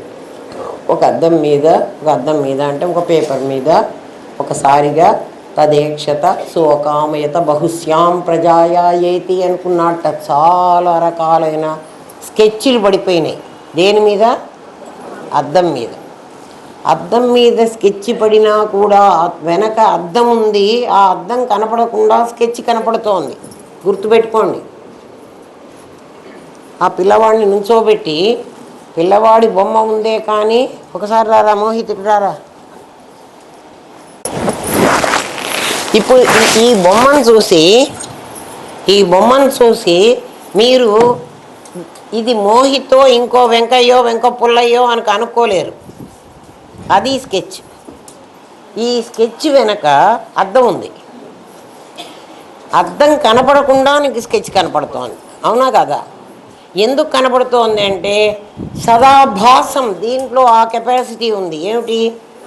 దాని ముందర ఏది వస్తే ఆ దాన్ని ప్రకాశింపజేసే శక్తి ఉంది. దీనివల్ల కాదు కదా. ఈ కనబడుతున్నది ఫలానా అని నువ్వు చెప్పడానికి వీల్లేదు. వీడు మోహితం చెప్పండి, మీరు చెప్పగలరా? చెప్పలేరు. ఎందుకని? అంతవరకు దాన్ని ఈశ్వర సృష్టి అన్నారు. ఇటువంటి బొమ్మలు చాలా పడ్డాయి. బొమ్మలు ఉన్నాయే కానీ ఫలానా బొమ్మలని లేవు. ఏమ్మా, అది ఎలాంటిదంటే మళ్ళీ అది ఎట్లాంటిదో మీకు చూపించాలి కదా. ఎందుకంటే మీరే పరబ్రహ్మ అని నేను అంటున్నప్పుడు, నేను పరబ్రహ్మని ఎట్లయినాను, పరబ్రహ్మని గురించి మీరు ఇక్కడ ఏం చెప్తున్నారో అది నాకు ఇక్కడ తెలియాలి, నాకు అనుభవం కావాలి. నేను కారు కొనుక్కోవాలనుకుంటే అన్ని రకాల కార్ల బొమ్మలు నాకు కనపడ్డాయి అని చెప్పాను కదా. ఆ కారు బొమ్మలు ఏ అద్దం మీద పడ్డాయి? మా ఇంట్లో అద్దం మీదనా? మీ అద్దం మీదే. ఇంకా మీ అద్దం మీద ఏ కారు బొమ్మలు, చాలా బొమ్మలు పడ్డాయి. ఏ బొమ్మ మీరు కావాలనుకుంటే మిగిలిన బొమ్మలన్నీ వెళ్ళిపోయినాయి. పరమాత్మ అన్ని బొమ్మలు కావాలనుకున్నాడు. నీ అద్దం మీద పడ్డ బొమ్మ దాన్ని నువ్వు అద్దమని గుర్తించలేకపోతే, నువ్వు ఊహించినప్పుడు నీకు బొమ్మలు కనపడుతున్నాయి. నువ్వు పరమాత్మ కాకపోతే నీకు ఆ బొమ్మలు పడకూడదు. ఎవరు తయారు చేశారు ఆ బొమ్మలన్నీ? నువ్వే చేసుకున్నావు. నేనే ఎక్కడ చేసుకున్నానని మీ ఎదురుగానే కూర్చుంటే నేను బొమ్మలు చెయ్యలేదు. అరే, నీలో ఉండే జ్ఞానమే బొమ్మల్ని అవ్యక్తమైన శక్తి వ్యక్తమైంది. ఇచ్చా కారు కొనాలి అన్న తోడేసావు దాంట్లో, వెంటనే అది పెరుగుగా మారిపోయింది. రకరకాల పెరుగులైనాయి. ఇప్పుడు మీరు బ్రహ్మం అవునా కాదా ఒప్పుకోండి. అహం బ్రహ్మాస్మి అని నేను ఊరికే చెప్పలేదు మీకు. అది ఈశ్వర సృష్టి మీ దగ్గర. దాన్ని ఇప్పుడు జీవ సృష్టి చేస్తా. జాగ్రత్తగా వినండి. పదాలు అట్లనే వాడుకోండి. ఇష్టం వచ్చినట్టు పదాలు వాడవాకండి. ఏమ్మా, జాగ్రత్తగా ఉండండి. ఇది ఇట్లాంటి బొమ్మలు చాలా పడ్డాయి. ఇప్పుడు వీడేం చేశాడంటే, ఆ బొమ్మ ఇప్పుడు వీడే ఆ బొమ్మ కదా, వీడు ఊరుకోకుండా వీడి తిరిగాడు. తిరుగు నాన్న, నిద్ర వస్తుందా? ఏం లేదు కదా. వీడు తిరిగాడు. వెంటనే ఏ స్కెచ్ ప్లేస్లో వీడికి కళ్ళు, ముక్కులు, చెవులు ఇవన్నీ వచ్చినాయి. అవి ఎట్లొచ్చినాయంటే, వీడినైతే నేను తిప్పేశాను. నిజంగా ఎట్లొచ్చాయంటే, నేను అవుట్లైన్ వేసుకున్న తర్వాత, నేను ఏ బొమ్మ వేయాలో అవుట్లైన్ వేసుకున్నా తర్వాత నా దగ్గర 3 రంగులు ఉన్నాయి. ఒక్కొక్క రంగుతో కళ్ళు వేసాను, ముక్కేసాను, మొహం వేసాను, చేతులు వేసాను, పొట్ట వేశాను, కాళ్ళు వేశాను. ఏం చేశాను? కలర్లు అద్దాను. అవుట్లైన్ తర్వాత కూడా అద్దుతానా? ఏది నేను నా మనస్సులో అనుకున్నానో అంత మేరే నేను రంగులేస్తా. ఏమిరా? ఇప్పుడు ఏం చేశానంటే మొత్తంగా ఉన్న పరమాత్మ, మొత్తంగా అద్దం ఉంది, మొత్తంగా ఉన్న అద్దంలో నేను స్కెచ్ వేసుకున్న ప్లేస్లో మాత్రమే కళ్ళు, ముక్కులు, చెవులు వేశాను. అంటే నేనేం చేశానంటే ఇందంతా నేనే అయితే కూడా పరిమితం చేసుకున్నా. నేను ఆ బొమ్మ వరకే పరిమితం చేసుకున్నా. అందుకని నాకు ఈ లిమిటేషన్స్ వచ్చినాయి. అర్థమైందా? నేను ఎందుకు లిమిటెడ్ అయిపోయినాను? నాకు అన్లిమిటెడ్ అని నాకు తెలియలేదు. ఎందుకు తెలియలేదు? స్కెచ్ వేసినప్పుడు గనక నేను చూడగలిగితే అన్ని స్కెచ్లు కూడా అద్దంలోనే పడ్డాయి. అప్పుడు అన్ని స్కెచ్లు పడిన అద్దం ఒకటి నాకు అఖండం అనేది, అది అఖండ మండలాకారం వ్యాప్తం ఏన చరాచర. ఇక్కడ ఒక చెట్టు ఉంది, అది ఒక స్తంభం ఉంది కదా, అది జడము, వీడు చేతనం. ఏదైతే అఖండ మండలాకారం వ్యాప్తం, అంతా పెద్ద సున్నలాగా ఉండి ఏదైతే వ్యాపించి ఉందో, ఎక్కడ? చరాచరం. ఇది చరం, అది అచరం. ఏది అచరం? ఆ టేబుల్ బొమ్మ అన్నీ కూడా అందులో పడతాయి. ఆ పిల్లర్, ఇప్పుడు ఆ పిల్లర్ పడింది అక్కడ, అదే ఈ పిల్లర్ పడినట్టుంది, అదే ఆ పిల్లర్ పడింది. మోహిత్తో పాటు ఆ పిల్లర్ కూడా కనపడుతోంది. ఏదైతే ఈ చరము అచరము అయినటువంటిది ఏ అద్దంలో అయితే పడిందో తత్పదం దర్శితం ఏనా తస్మై శ్రీ గురవే నమః. గురుదేవ, మీకు ఎందుకు దండం పెడుతున్నానంటే ఈ బొమ్మలు చూడటం నాకు తెలుసు. ఈ బొమ్మలు లిమిటెడ్ బొమ్మలు, ఈ బొమ్మలు నాకు అవసరం లేదు. ఆ బొమ్మలు దేంట్లో పడ్డాయో, ఏది అఖండంగా ఉండి ముక్క కాకుండా ఉండి ముక్క అయినట్లుగా నాకు కనపడుతోందో ఆ పదం నాకు చూపించడం కోసం గురుదేవా మీకు నమస్కారం. ఒట్టొట్టిగా నమస్కారం అమ్మా అంటారా? ఆలోచించండరా.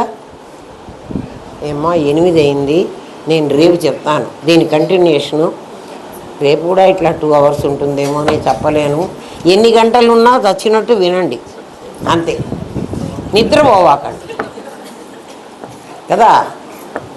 ప్రేత్యా అమృతాలోకా ప్రేత్య అమృతా భవంతి కదా. ప్రేత్య అముష్మాన్ లోకా అమృతా భవంతి. అముష్మమైన లోకాన్ని చూసి అమృతుడివి కావాలంటే చచ్చినట్టు వినరా అంటున్నాడు. చావు అంటున్నాడు ముందు. ప్రేత్య చావు అంటున్నాడు. ఏం చావాలి? ఈ బొమ్మ చావాలి.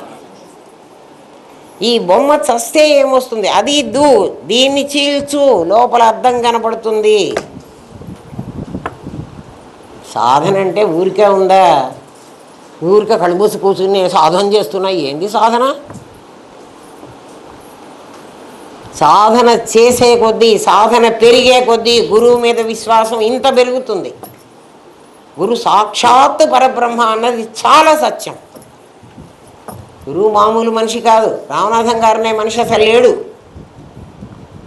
జ్ఞాన విగ్రహ.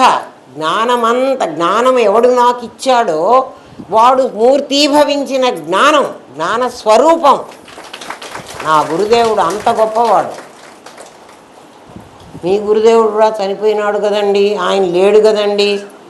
నా గురుదేవుడు రామనాథం గారి రూపం కాదు. ఓం తత్సత్. నాన్యాయేన మార్గేణ మహిమహేష గో బ్రాహ్మణేభ్యః శుభమస్తు నిత్యం లోకాః సమస్తాః సుఖినో భవంతు. ఓం పూర్ణమదః పూర్ణమిదం పూర్ణాత్ పూర్ణముదచ్యతే పూర్ణస్య పూర్ణమాదాయ పూర్ణమేవావశిష్యతే. ఓం శాంతి శాంతి శాంతి. ఓం నమో బ్రహ్మాదిభ్యో బ్రహ్మ విద్యా సాంప్రదాయ కర్తృభ్యో వంశ ఋషిభ్యో గురుభ్యో నమో మహద్భ్యః. సర్వోపద్రవరహిత ప్రజ్ఞానఘనః ప్రత్యగర్ధో బ్రహ్మైవాహమస్మి బ్రహ్మైవాహమస్మి బ్రహ్మైవాహమస్మి